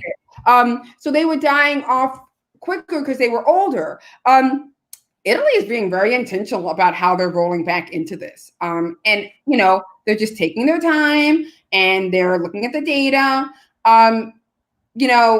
We now have through the federal government something called gating, which is this plan for getting the states back to a place where they can reopen. And one of the things the federal government is interested in is whether, and the CDC, is whether or not your state has a downward trajectory in cases and in deaths for a 14-day time period. And so, places like Italy have been very intentional in terms of how they're moving back. And I applaud them. I think it's great. So I think they're taking a good stance on it as well. Yeah, it's incredible. And so, we are several weeks behind Italy, but they're not a bad model to follow, both for cases and then just how they're slowly rolling back to reopening. I'm just looking at this question, looking at some of the incipient data in areas where restrictions are being lifted. Are we seeing spikes in confirmed cases? Yeah. And is there recommended methodology for allowing people to start gathering public places without risking their lives? Okay, this was just what I was talking about. So the CDC came out with guidelines that the federal government is following. And again, it's called gating. Basically, it means you should have 14 days of downward trajectory in your cases. And New York is actually more or less on the pathway to that. And I think Cuomo's being super smart because even though we have a downward trend in hospitalizations, in intubations, in the 3-day average of hospitalizations, and in overall deaths, and here's a really interesting thing. So the number of people currently in New York that infect another person, the rate is 1 to 0.8. Okay, so what that means is for every one person that has COVID-19, they are infecting 1. They're infecting less than one additional person. Exactly, less than one additional person. Now, when we started COVID-19, when we went on March 18th, when we last met, the rate was 1 person to about 1.2, 1.3 people. The reason why that's important is because when you get above 1, that's when you basically have a firestorm. You have people who are infecting another person, that person's infecting other people, and so on and so on. So that rate in New York of it being 0.8 is the reason why we can even start to talk about reopening.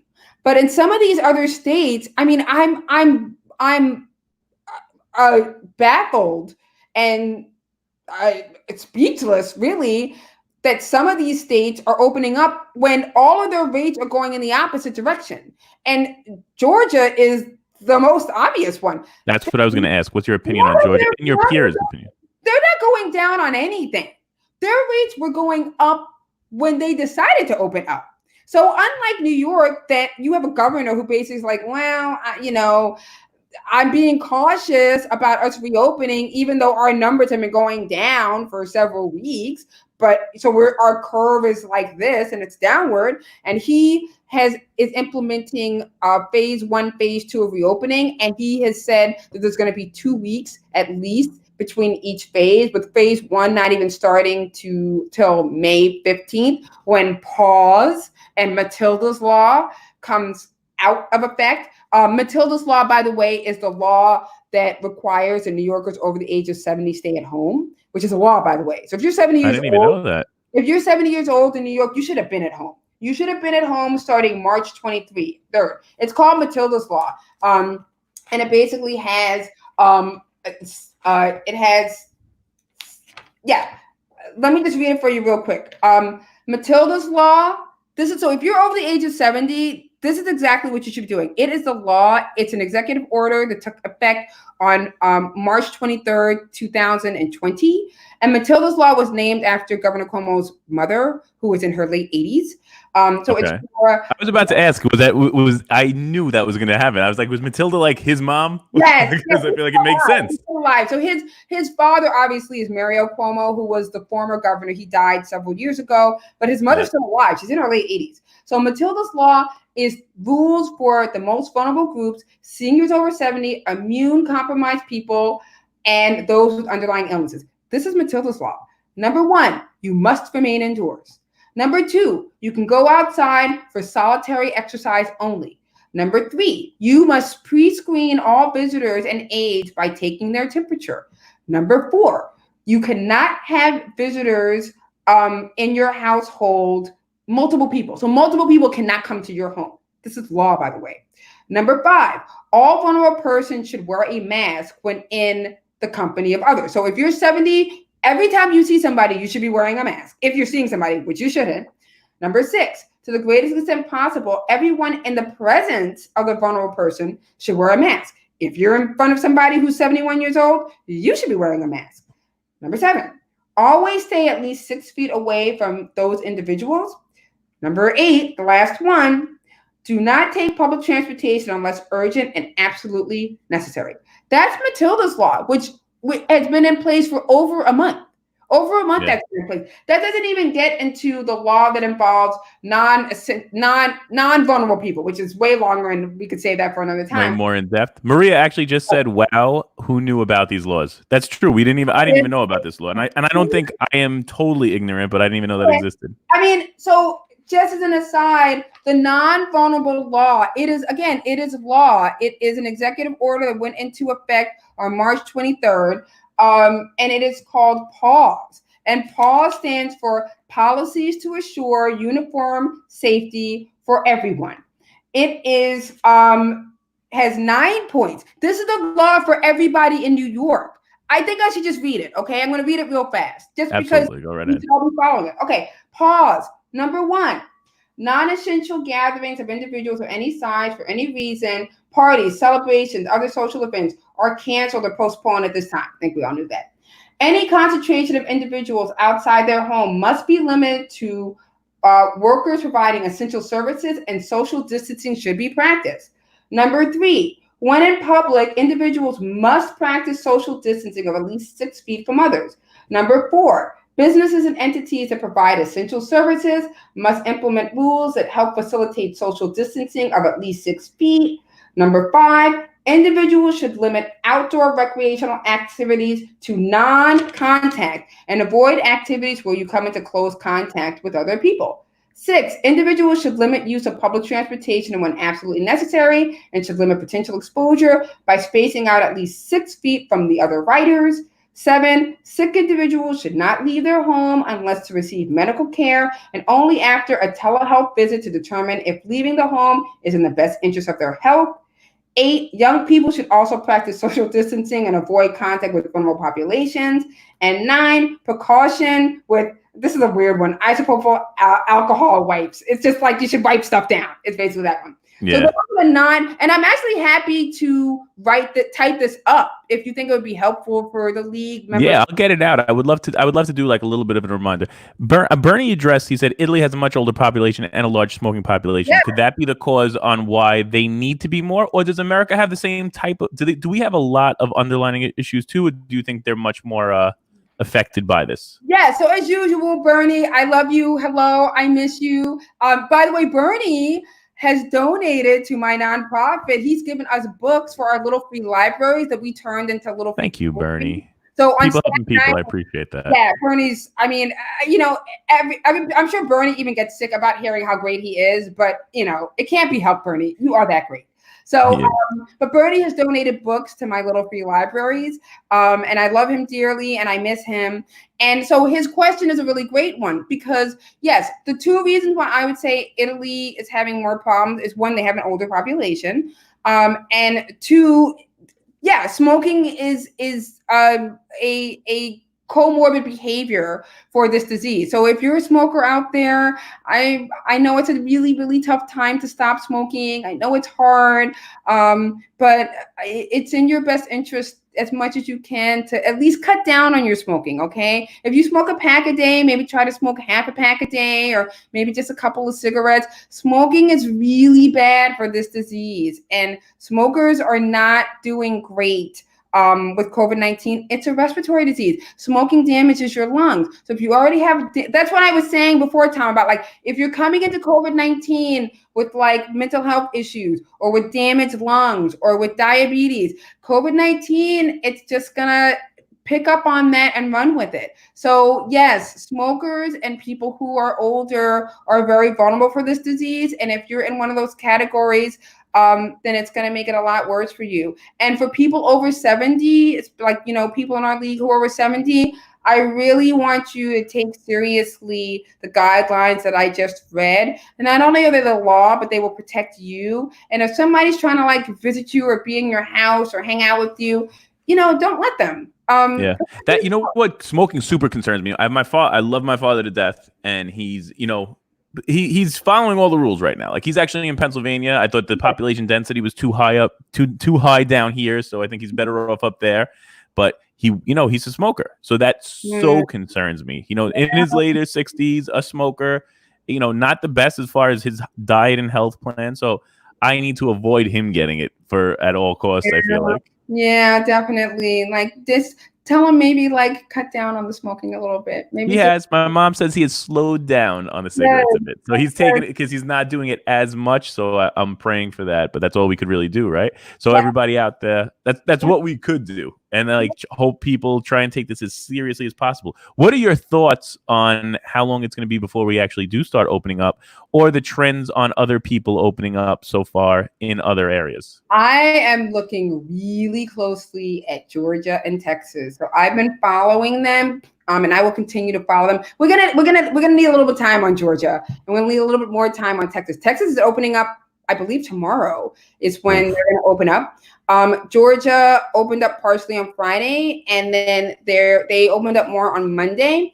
So I'm personally going to be following very closely to see what happens in Georgia. I anticipate that there will be upticks in the diseases in both of those states, and it'll take a couple more days for us to see that. We'll probably see hospitalization rates go up a bit, and then that will be really interesting. I mean, I hate that Georgia is doing it, but I'm thankful that they're doing it because it's going to let us see. It's almost like a test population, which is crazy to me. That they are a test population. They are a test population of one state.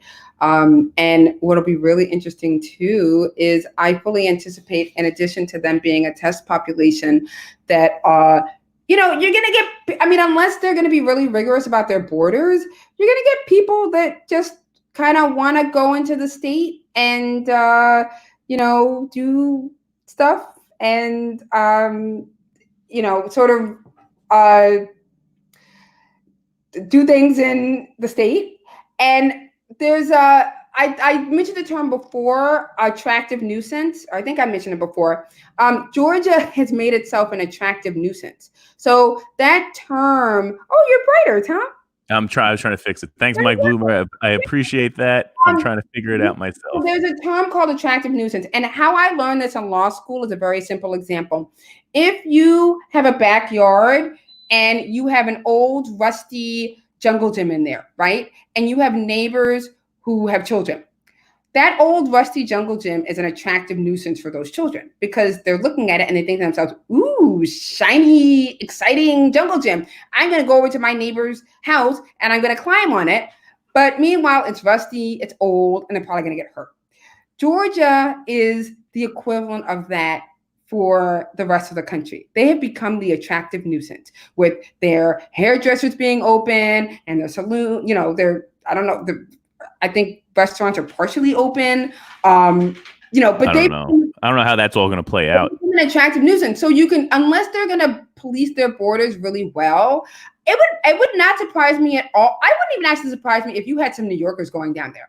Like, hey, honey, let's hop in the car and do a day trip to Georgia and get our hair cut. I mean, It would not surprise me for people to. Cuomo was telling this really interesting story about this couple from New York that he met in Albany, and they drove all the way from New York up to Albany. So basically 3 hours each way to go to this Thai restaurant that they really liked.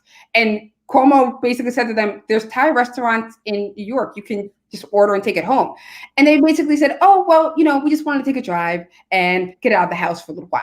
So you could totally see people from New York potentially just taking a trip down to Georgia to get out of the house for 10 But that's dangerous for all of our other states that are trying to open slow. Exactly. That's why I'm saying that Georgia has become an attractive nuisance because they're that state that people are basically saying, oh, I could go to Georgia to go get my haircut. I could go to Georgia to go to the movies. I could go to Georgia to do whatever. And we have a consortium in New York with the surrounding states, New Jersey, Connecticut, Massachusetts. We have a consortium with them basically for that very reason. So that if New Jersey decides to open up or New York decides to open up the Garden, right, to start having concerts, you're going to have everybody coming here to have those. Yeah, from everywhere. So the consortium is that no one state is going to do anything that puts any other state at risk. Georgia didn't do that. They basically just are out there on their own. So the biggest fear I have for Georgia is you're just going to have people coming in that state, taking advantage of all of these things that are happening. Yeah, and then heading back to their other ones. John Bolkelman said, thoughts on golf courses and parks being opened up this weekend. What are your thoughts on that? They're going to be packed. I mean, wait, before you even jump into that, did you see the Blue Knights? Yes, the planes. Amazing spectacle I saw it from my backyard with no contact with other people, but people were lining up on beaches and shores. Everybody was lining up to watch that. Yeah. I almost felt like that was a government test to see how dumb people are. Right? And now we're going to see if we catch another wave because they had to do that. I don't know. It was rough. It doesn't take much, right? I looked at that and the first thing I thought was, well, 2 to 3 days, let's see if we have an uptick in cases. Let's see. Well, how long is the usual incubation period for it? Incubation period is anywhere from 2 days to 14 days that we know. So you potentially could see an uptick over the weekend. And then the weather's supposed to be nice this weekend. It's going to be 70 degrees. So what will that look like? But I think because there's so few things that are open, I mean, you would think golf would be smart, right? Because golf, there's a lot of space between people. Funny, I'm going to try to have Phyllis on. Phyllis works at a golf course. She's one of our players. She's great, her and Richie. Okay. And they're actually dealing with the whole idea of it's not as easy as you would think because people come in, they need to get their clubs, they need to sign up for the clubhouse. All clubhouses have to be closed. You can't let people congregate when they're about to go out or congregate when they come back in. There's a lot of semantics that play in. I think people are thinking, oh, golf is smart because the next crew of people is all the way up there and they won't bother me and I won't bother them. Well, first of all, you're probably not playing golf alone. So you're playing with 2 or 3 of your buddies, okay? Or you know, a group of 4, right? So that's first problem, right? You're probably not playing alone. You're playing with some other people. And even if you are playing alone, you got to check in. You got to get the golf balls for somebody. You got to get if you don't have your own clubs, you got to get clubs. Then you got to deal with, so it's almost like the supermarket workers, right? So there's a lot of transactions that need to happen. And I fear about even how sanitized is all the golf equipment going to be? Is everything going to be sanitized? That's my biggest fear with casinos. With casinos and poker, I would have to sanitize everything every match. Every match. Yeah. Almost like you need a UV light in play to pull everything in, let the UV light cleanse everything, and then put it back out. Right. That's why I think casinos aren't going to come back they can't. We're last line back. Right. And what about every time somebody comes to a table? Right. So every time you have a new player that comes in, you're going to sanitize all their chips. You're going to sanitize every card. How are you going to do that? So, and again, you might even have people in the league that say, I don't care. I'll take my chances. It's, the real death rate is like 0.7%. People are well within their right to say that about themselves, but you want to take a chance with your family, with your loved ones, with other people. I think that's why it's so important we focus on everything that really is happening. When it was all speculation the first time we talked, right? It was all spec because it wasn't here. Now it's here. Now we're seeing the numbers really pan out. And at first everybody's like, I don't know anybody that has it. I don't know anybody that's died from it. Now everybody's saying, I know somebody that I know a million people that have it. I know too many people that have died from it. Right. Exactly. And it's crazy. If we had asked on that first broadcast, how many people know somebody with COVID? No, probably 1 or 2 people would have said they did.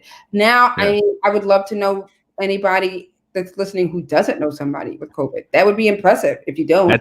That's a much better question right now. Do you not know somebody with COVID? Right? Exactly. I doubt it.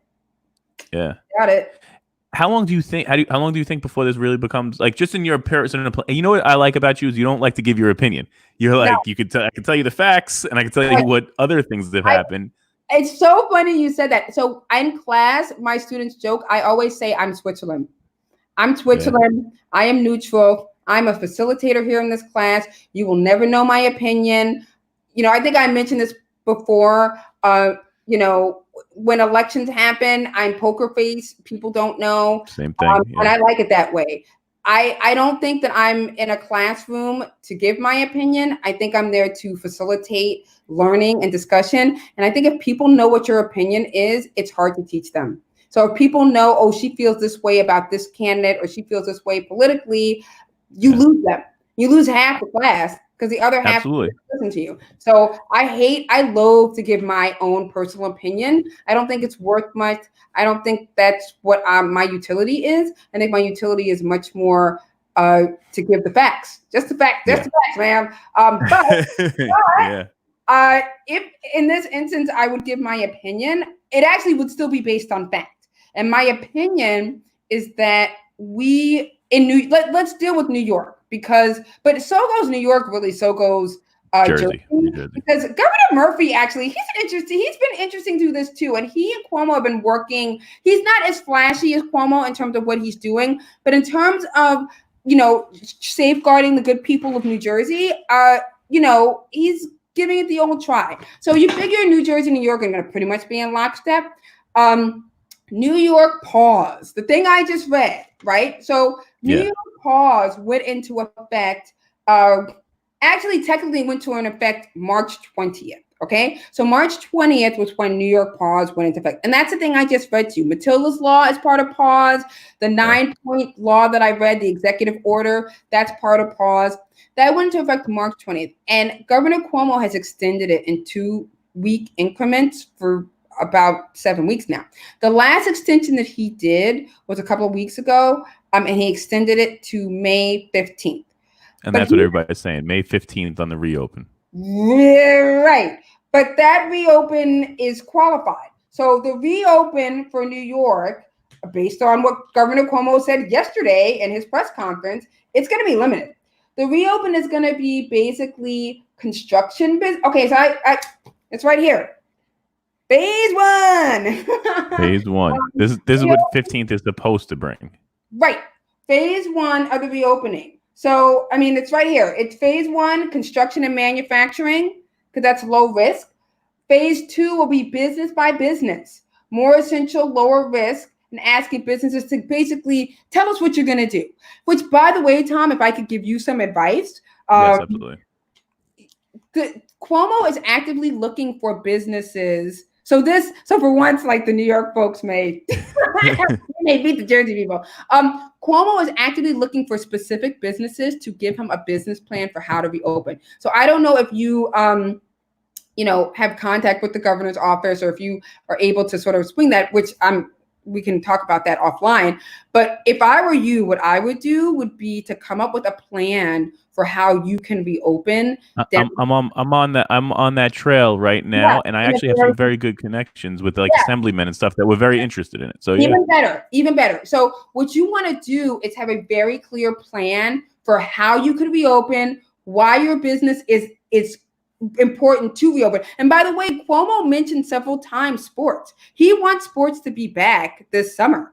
What that will look like, how it will look, it's going to be different than what we've known it. But he also sees, the mental health of people as being essential. So I just say that and I'm happy to talk with you offline about that. Yeah, if you want to pick my brain about it too, in terms of what that looks like, I'd love to. I'm not gonna lie, I'm not gonna dwell too much during the cast on it, but I might have to take a conference call with you and a couple other friends that are in the love it, because I'm all about the adaption. I believe the key is in the adaption right now. It's not to say, okay, I'll just hold out till we restart, because I don't think we're going back to a regular normal for years, a year or two. By the way, I've always noticed this about you. You are very imaginative, and you're very intuitive, and you're very creative. That is going to be, of the many sort of saving things that you have from a personality standpoint in this, that's going to be huge for you, because we're not going back. We're going forward. Mm-hmm. And for all the people who can't adjust, they will be looking in the rearview mirror. We're gonna have to move forward. We can't. And so for somebody like you that runs a business, but you are very imaginative person, it's gonna be everything for you in this. Okay, so phase 1 is construction and manufacturing. Phase 2 is business by business, more essential, lower risk, and asking businesses to give them ideas. That's why I thought about you with respect to that. There's going to be 2 weeks between phases. So phase 1 doesn't even start until May 1st. Okay. Right. May 15th, right? May 15th. Sorry, May 15th. Right. May 15th. But that could still get pushed, right? We're still not. Oh. Yeah. Absolutely. Or it could look, I think phase 1 with construction and manufacturing happening, I think that is going to happen. But then if between phase 1, which starts on May 15th, and phase 2, which is going to start like the end of May 29th, May 30th, you have an uptick in cases, that's going to be a problem. So the caveat that Cuomo gave was, number 1, no attractions openings that would draw a large number of visitors from outside the area. Hello, Georgia. Number 2, done in multi-state coordination. So coordination means downstate and upstate. Transportation, parks, schools, beaches, business, all have to work together. You can't open up the schools if you got, a whole bunch of teachers that are still at home for some reason, or you can't open up businesses if kids are going to still be at school. So you got to coordinate between the schools and the businesses. You can't open up one and not open the other. So you got to coordinate it. And then phase of reopenings will be dependent on individual business plans. But that's why I was saying to you, business plan. Yeah, get ahead of it. We're going to do it. Right, I'll talk exactly. to you about it. Get ahead of it. Exactly. So phase 1, May 15th, more or less. Phase 2, we're not even looking anything until May 29th at the earliest. And if you have a little bit of an uptick in cases, that gets pushed back. So you're not even real quick question with everybody else in patterns and numbers, because that's what you're very good with. In the other people that have started these type of returns, other countries that are ahead of us by 50 days, how has it looked? Have they seen upticks? Have they not seen upticks? What does it look like thus far? Or are we the most progressive, even though we're 50 days behind? I don't know that we're the most progressive necessarily. I think we've been careful. We've done a lot of testing, which is the other issue. So we've done a lot of testing. There have been like blips and bleeps in various countries. I don't think anybody's done as massive of our reopening. Bernie said, but if New York City opening on May 15th. It is opening on the 15th. Kind of, yeah. So the pause that I mentioned, which is the executive order, it runs out on May 15th, and Governor Cuomo is working towards an unpause or a reimagining, as he always says, of New York. So the pause, New York is going to reopen in stages, but remember, there are different regions in New York. New York City is not going to reopen on May 15th. I guarantee you that. It's not. You might have Catskill, New York reopening partially on May 15th. You might have Niagara Falls partially. That's an attraction. No, that's an attraction. That ain't happening either.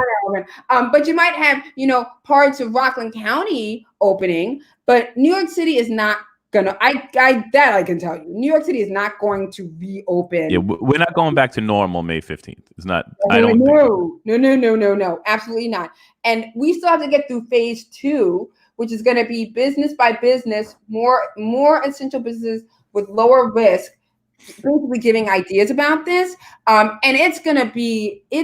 I would say it would be well into the summer before we are freely out in the world, frolicking around, living. I think you're more optimistic than I am. I think it's going to go further than that. Well, here's my super pessimistic view of it, if I may say it. I think we're going to reopen too fast because people are just going to want it to happen. I think we have a governor that's very careful, so I don't think it's going to be on him, but I just think there's going to be a push. And I think we might reopen sometime, later in the summer. And then I think there's going to be a second wave. And then that'll be it. Then we'll be inside till 2021. So that's why I say, to avoid a second wave, I would rather stay indoors for a few more months and then get this really under control, and then know that once we're out in the world, we can be out in the world. But, the real way that this is going to be over, and I hate to be this person, but the real way it's going to be over is when we have a vaccine. And I know, there's stories, we're going to have a vaccine in 2 months and 3 months. But again, testing, I don't want to be the first one online. Nobody wants to be on the first one online for that vaccine. Right. Yeah. So, in terms of us knowing that we can go back and being assured that it's safe, I think what we're really looking at is, 2021 in terms of that. I'm not saying we're going to be in our houses in 2021. I think we're going to be out statistically in the world. With numbers. You this is what you do, and epidemiology is about the study of this and the traction of. What's funny is that the movie Contagion, everybody's like, this is just like the movie, but that had a brilliant man that was very similar to you, except he was a doctor that also studied epidemiology, and it was just what he predicted. That Contagion movie was his prediction because he was the technical advisor on it. So that this isn't something that you didn't see coming, like people that in your field didn't see coming. People saw this. I think, and correct me if I'm wrong. I talked about Ebola for years and nobody would listen to me. I was just like, Ebola is our wake-up call. And then when... It killed people too fast, they said, though, right? Like people died too fast, so they didn't get a chance to spread it as easily. But so the thing about Ebola isn't... Well, that's the second thing. The first thing about Ebola is Ebola's hard to get. Do you know the Yeah. reason why? So you probably heard back when Ebola was happening that there were these nurses in Texas that got Ebola. I'm touching my neck for a reason why I'm saying this. There were these nurses in Texas that got Ebola. Do you know why they got Ebola? You might not know. No, You know I don't. why they got Ebola? So they were wearing hazmat suits, and they were covered from neck to head in hazmat suits. They were covered from chest below. There was a little window of opening in their hazmat suits. And see, this wouldn't happen to me because I always wear my hair in my little like this. But they had their hair fell below this window. So when the patient they were caring for got sick, he was like vomiting and spewing all over the place. And That was a tiny horrible one. particles of the Ebola virus got on their hair, and it just hung there for like the day when they were caring for him. And that's how both of them got Ebola, was Wow. through Ebola on their hair particles. But Ebola was a really, really, really it's a hard disease to get. I mean, once somebody is actively ill and they're like they've got bodily fluids coming from everywhere, then it's not that hard to get. But somebody's got to be really sick in order for them to transmit Ebola to you. That's why Gotcha. you can also get it post-mortem. And so people who were handling bodies of people with Ebola, especially in Western Africa, were coming down with it. But Ebola is just it's not penetrant in the way that a disease like measles is, or even like COVID-19. So people weren't getting it that easily because it's a challenging disease to give to people. And then once people were getting it, you're right, they were dying really fast and really quickly. So, Yeah. but I mean, I remember talking with Ebola to people for ages. I'm sorry for this question, but do you know if there's any possibility of getting it post like when you do pass away? Can they get post-mortem? That was my word. So, can people get COVID post-mortem? Because we have a lot of people, I'm going to actually focus on this on a future cast, that work in that industry, and they're busier than ever. Those guys are not stopping work. They are essential. And is there risk? There is some research that maybe says that there's a possibility that you can contract COVID post-mortem. But the research is, we got to look at it. So it's to be, a lot more research needs to be done. But that does cause me a little bit of concern. Remember, COVID can live, it can live in the body for quite some time. It lives on surfaces for quite some time. And, the concern I would have for somebody who's in the funeral business, and I mean, talk about being on the front line. I mean, these people are just going through it. Yeah. So the concern I'd have for people in the funeral business is for people who are dying at home. And then your funeral people have to go to the home to, get those bodies. Or they have to go to the hospital and get those bodies. So, while you're at these places, you're exposing yourself. So I'm concerned for people who work in the funeral industry, just because they potentially have exposure, not even so much from the body itself, which research will bear out whether that is true, but they have exposure from just being in an environment where people have COVID. And here's the other thing. If you're in a home with somebody who's died from COVID-19, my working assumption would be that like the people in the home are asymptomatic or have it. Right, exactly. So now that's my concern for like police officers, for example. And, like a lot of these first responders, because they're going into these homes and you're dealing with grieving family members who, somebody's just passed away from COVID. And now, these first responders are exposed to them. So people who are in the funeral industry, they need to be very careful because they're exposed to other people who may be asymptomatic. They're exposed to the bodies themselves, and they're exposed to surfaces that may contain COVID. Absolutely. I know. I don't want to be on too many of dark notes, all right. Let's go on some better facts. It's not better, but some more positive facts. So the percentage of people is much higher that have it than we are going to bear out knowing of it. And what percentage does it affect? They said 86% of people that have it, was the last time I heard a fact. 86% of people that have it are not going to have an extreme case of it. but those 14 are the ones we have to worry about. The percentages are, I mean, more or less, somewhere in the 80s or 90s of people who have the disease, 80-ish something percent are going to have very mild experience of it. About 10 to 15% of people are going to end up in the hospital, and about 3 to 4% of those people are going to end up in ICU. And I put that in air quotes because really over the last couple of weeks, the entire hospital has turned into an ICU. I mean, if you're a hospital patient and you are on a ventilator, you're basically in the ICU. So hospitals have, and that's why, by the way, this was like an interesting fact to me, but remember the comfort ship that was in New York and it just left? Originally, it was slated to have 1,000 beds available.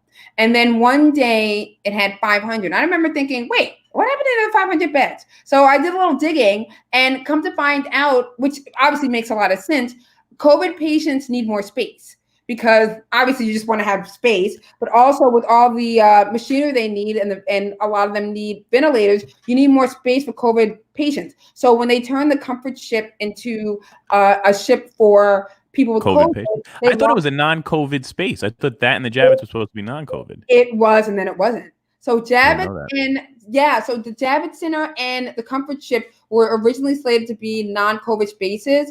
But then at the height of this, Governor Cuomo actually reached out to President Trump, who actually very speedily, very quickly, because, Trump and Cuomo, they're both New York guys, right? Yeah, they are both New York guys. No matter what political you're on. Yeah, exactly. They're both New York guys. So Trump very quickly turned both the Javits Center and the comfort ship into COVID facilities. So the Javits Center became a COVID center because Cuomo requested it. And remember, not to get too deep into like the state versus the federal laws. I can talk about that all day. I know. We're gonna. You know what? I'm not going to do this once a month with you. We're going to do this once a week, so we could do. Because my goal was an hour, but I can't stop talking to you right now because I feel like there's so much to be said. Yeah. So many fronts. Okay, so I'm not gonna. I could have a whole talk.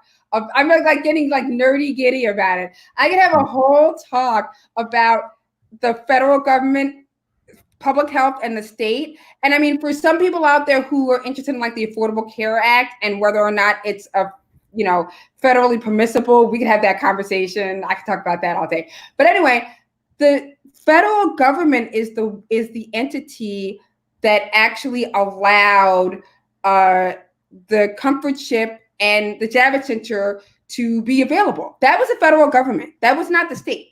So. And that was funny. What I find super funny is that the media. I mean, I have something. I don't want to say I'm anti-media because I'm almost part of it at this point, but I'm anti non-bipartisan fact. Right. So I don't like that one outlet is going to report this and you're not going to hear anything good, and the other outlet is going to report this and you're not going to hear anything good about the other side.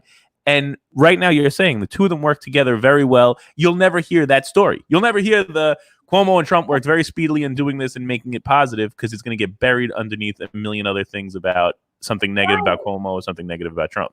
Again, this is why I'm very pat myself on the back.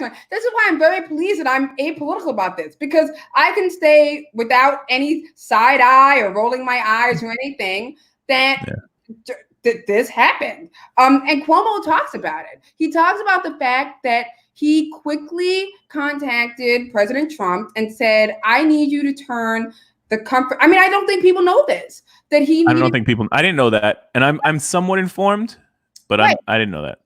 So he jumped on the phone and said, hello, President Trump. I need you to quickly turn the comfort ship and the Javits Center into COVID facilities because we need them to be that. And Trump said, okay. And he did it. So, I have no investment in turning that into some other story. And then, I don't know, talking about Clorox or something. I mean, I have no investment in it. I agree. It happened. It's a thing. And it's a good thing. And it helped the people. And it sure is. Right. So they were turned into that. And then then Trump worked with Cuomo to make sure that those ships had what they need. Remember, the Comfort ship was not staffed by civilians. That was ships that was staffed by military personnel. That also involved Trump. So Trump had to basically, and again, this was all happening in real time. So, you know, you got Trump with like executive orders, you got him like talking with Cuomo. So that also involved essentially Trump giving the okay to have military personnel work on these ships and do that. So, you know, that there really are so many moving parts in everything that's going on, which is what's crazy. Well, right. And you know, one of the things that I focus on pretty clearly is, again, the intersection of like state laws and federal laws. And so this is actually an interesting, the states, we fought this thing 150 years ago, and it was important for, you know, African Americans. It's called the Civil War. And that, one of the things that came out of it was a new nation that had a federal government and state government. But something that's like Civics 101 that I'm always surprised that people have a misunderstanding about is the federal government and the state governments. It's not like the federal government is this big, like, behemoth that's overlording the states and it's like, do what we say. That's not the way our government is constructed. There are two separate governments. There's a state government, there's a federal government. And Cuomo basically is the President Trump equivalent for New York. He's running this state, but he's running the state in the same way that President Trump or a President Obama, whatever president you want to choose, let's be apolitical here. Yeah. A president is running the government, the federal government. But the Constitution has very clear guidelines for who is in charge of the public health of the people of this country.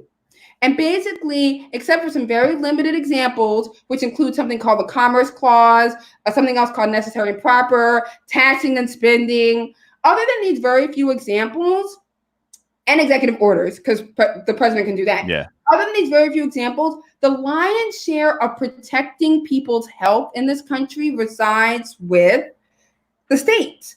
And that's why Cuomo has been like decently insistent upon, you know, I'm in charge here. This is what we got to do. I'm working with the federal government, but I'm still the governor, because the state governors, that's what their job is to protect. But that's why it's so interesting to watch Georgia now. At least we get a couple week head start to see what happens. Well,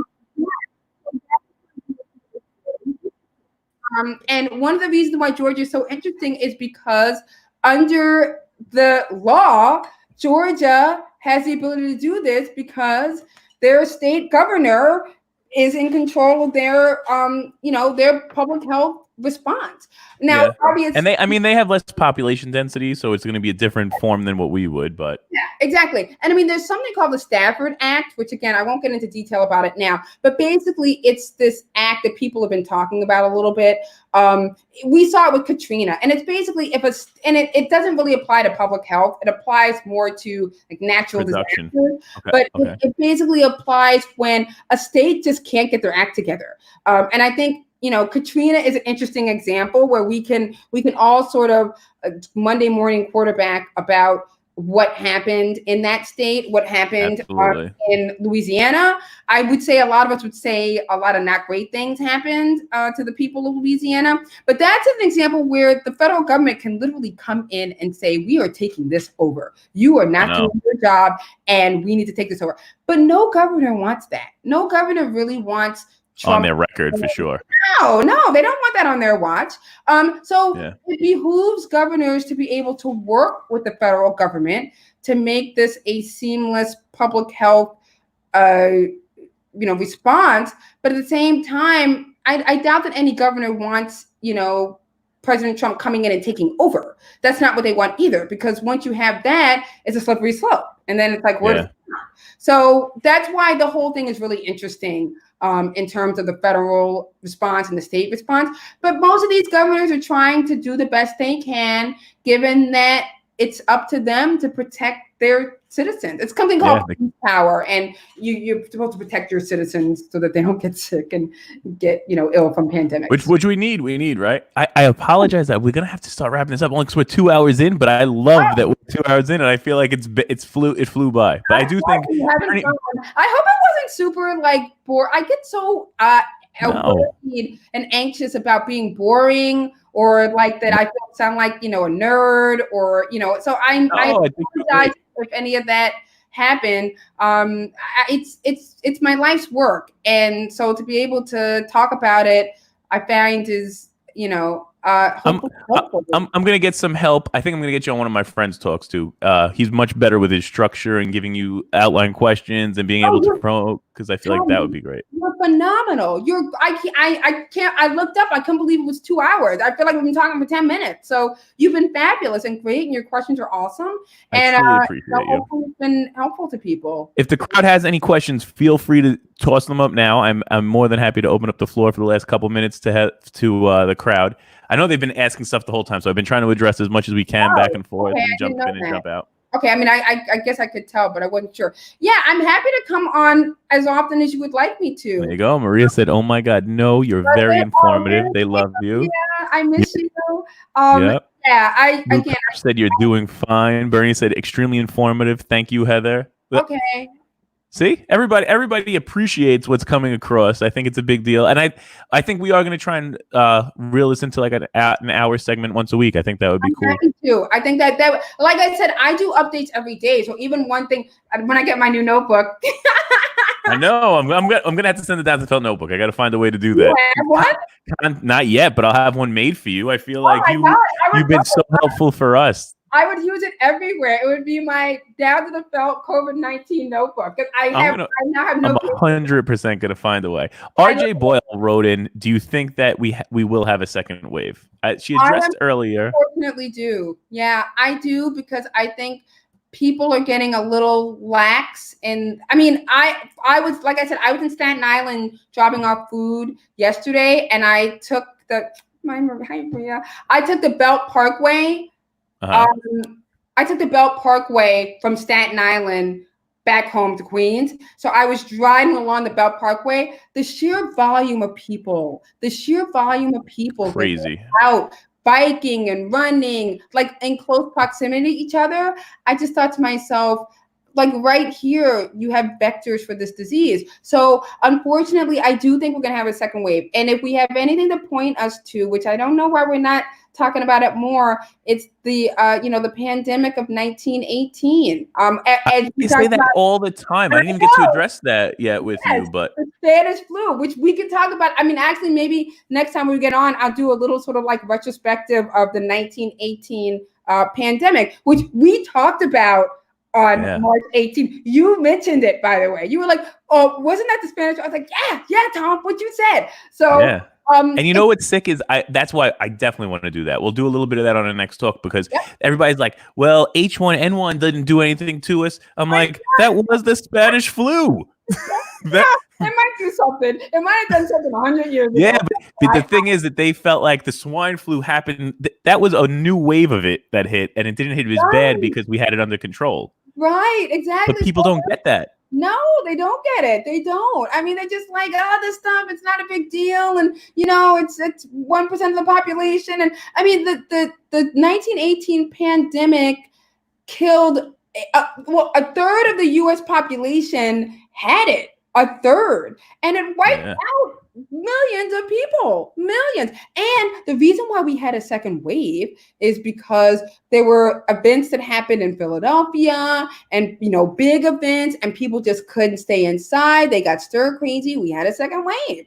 So, which was almost the exact, it's like a replica of this. And that it didn't even start in France. It started in France. It didn't start in Spain, but they had free press.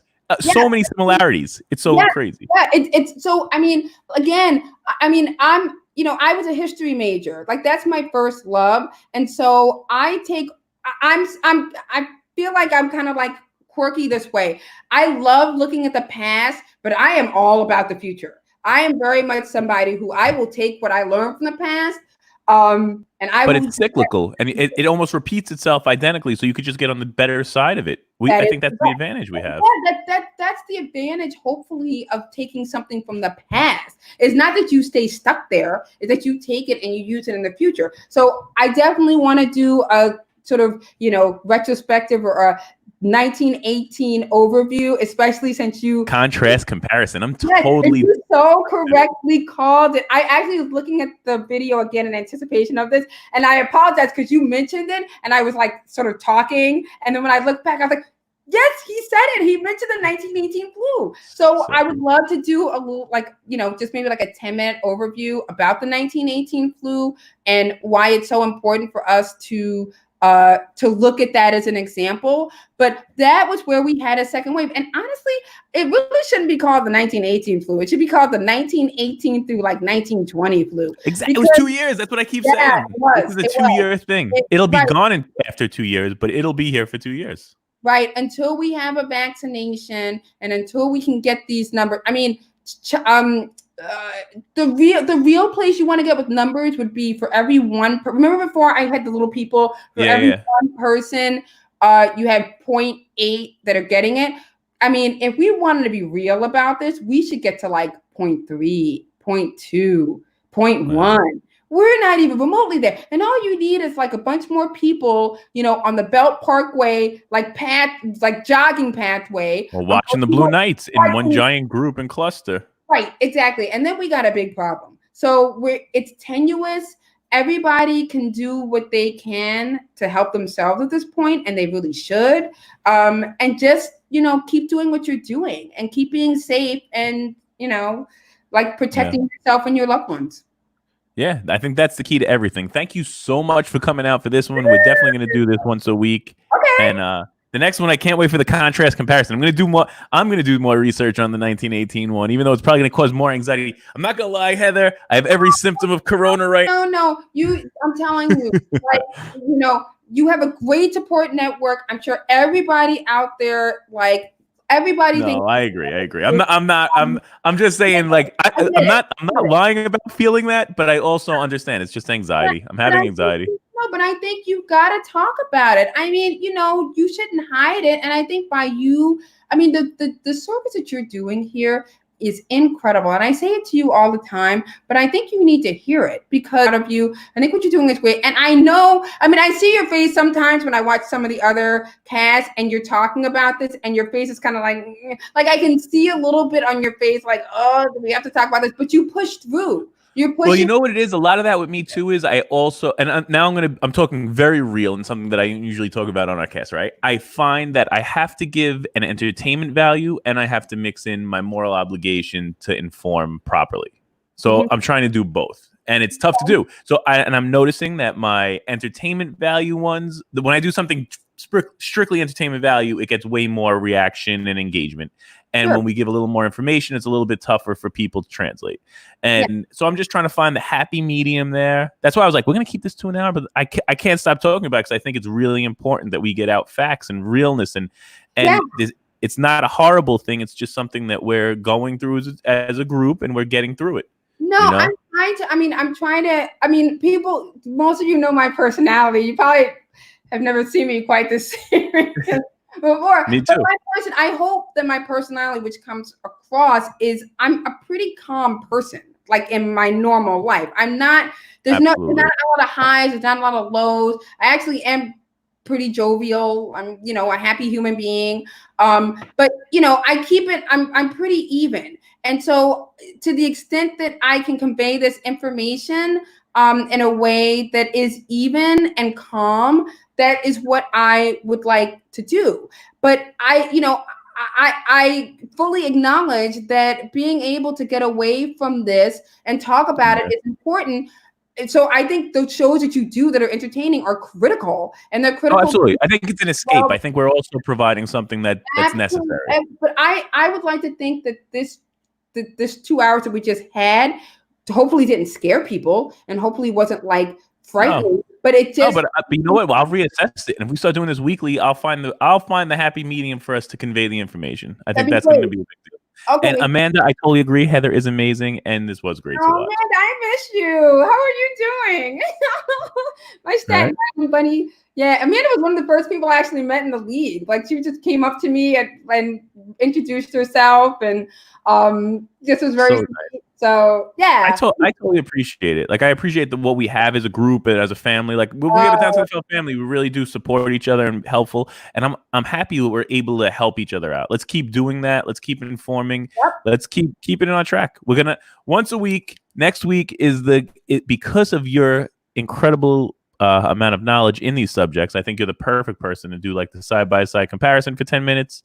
And we can see how not to let history repeat itself with the second wave really hitting. That'll be our topic, not letting history repeat itself. And by then, what'll be cool is when we do this, not the next week one, but the following week one will basically be on the precipice of unpausing. So we'll talk about what that's going to look like. And then, how long, depending on how long we do it, the following week, we will have partially unpaused, at least in New York. And New Jersey, too, should have some unpausing. Yeah. And then we'll talk about what that looks like. So we'll look at we'll look at numbers at that point. Yeah, like, and I love that. And you can have real statistics. We're gonna lay this out because I think this is a great one. It's funny because the first cast, I feel like I needed you to inform people because they know you and you know the numbers. This cast, I feel like people are finally paying attention to everything, and now how many people need to go back, watch the first cast, and so much we said almost played concurrently. Yeah, it's playing itself out. But on that one, I think we had like one question. I know, but it's okay. That's what actually was a good question. It was about the supermarkets.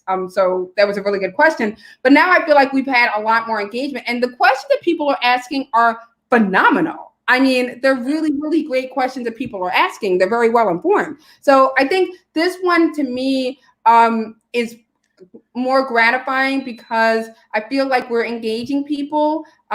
They have a lot to say, and they're informed. It's just, I feel like instead of like starting from, that first one, I was like, this is what a pandemic is, Yeah. A contagious thing. We're not doing any of that now. Everybody knows the basics. Now we get some sophisticated questions and some real sort of information. So that's cool. That's great. Yeah, I think this is great. I'm looking forward to it because I think it's cathartic for me too, because I feel like I need to discuss this on like a better level. It totally is because I feel a little better after this. I feel good. I'm getting through it. Me and my wife will be fine through all this. I'm just trying to learn it, and we're all navigating through something that's different. It's not bad. Yeah, it's a learning experience for everybody, myself included. Yeah, but I appreciate having you with me on the journey, and that would definitely. I'm going to schedule this like 5 days in advance so I could promote it well because that's what I'm usually doing well enough. But one more thing. I'm going to ask you one more thing, and then we're going to go because I'm going to readdress this later. Okay. Check this out. You see this? I love it. I think I'm taking it to market, but I need your professional opinion. It's only 2 layers, so it's not. I don't. It's not get N95 where it has enough of it. Do you recommend I do that, or do I try to hold out for something that would be more of a? No, Tops. You remember the reason why we're using masks is not to protect us from getting the disease. The reason why we're using masks, and I feel like we talked about this a little bit.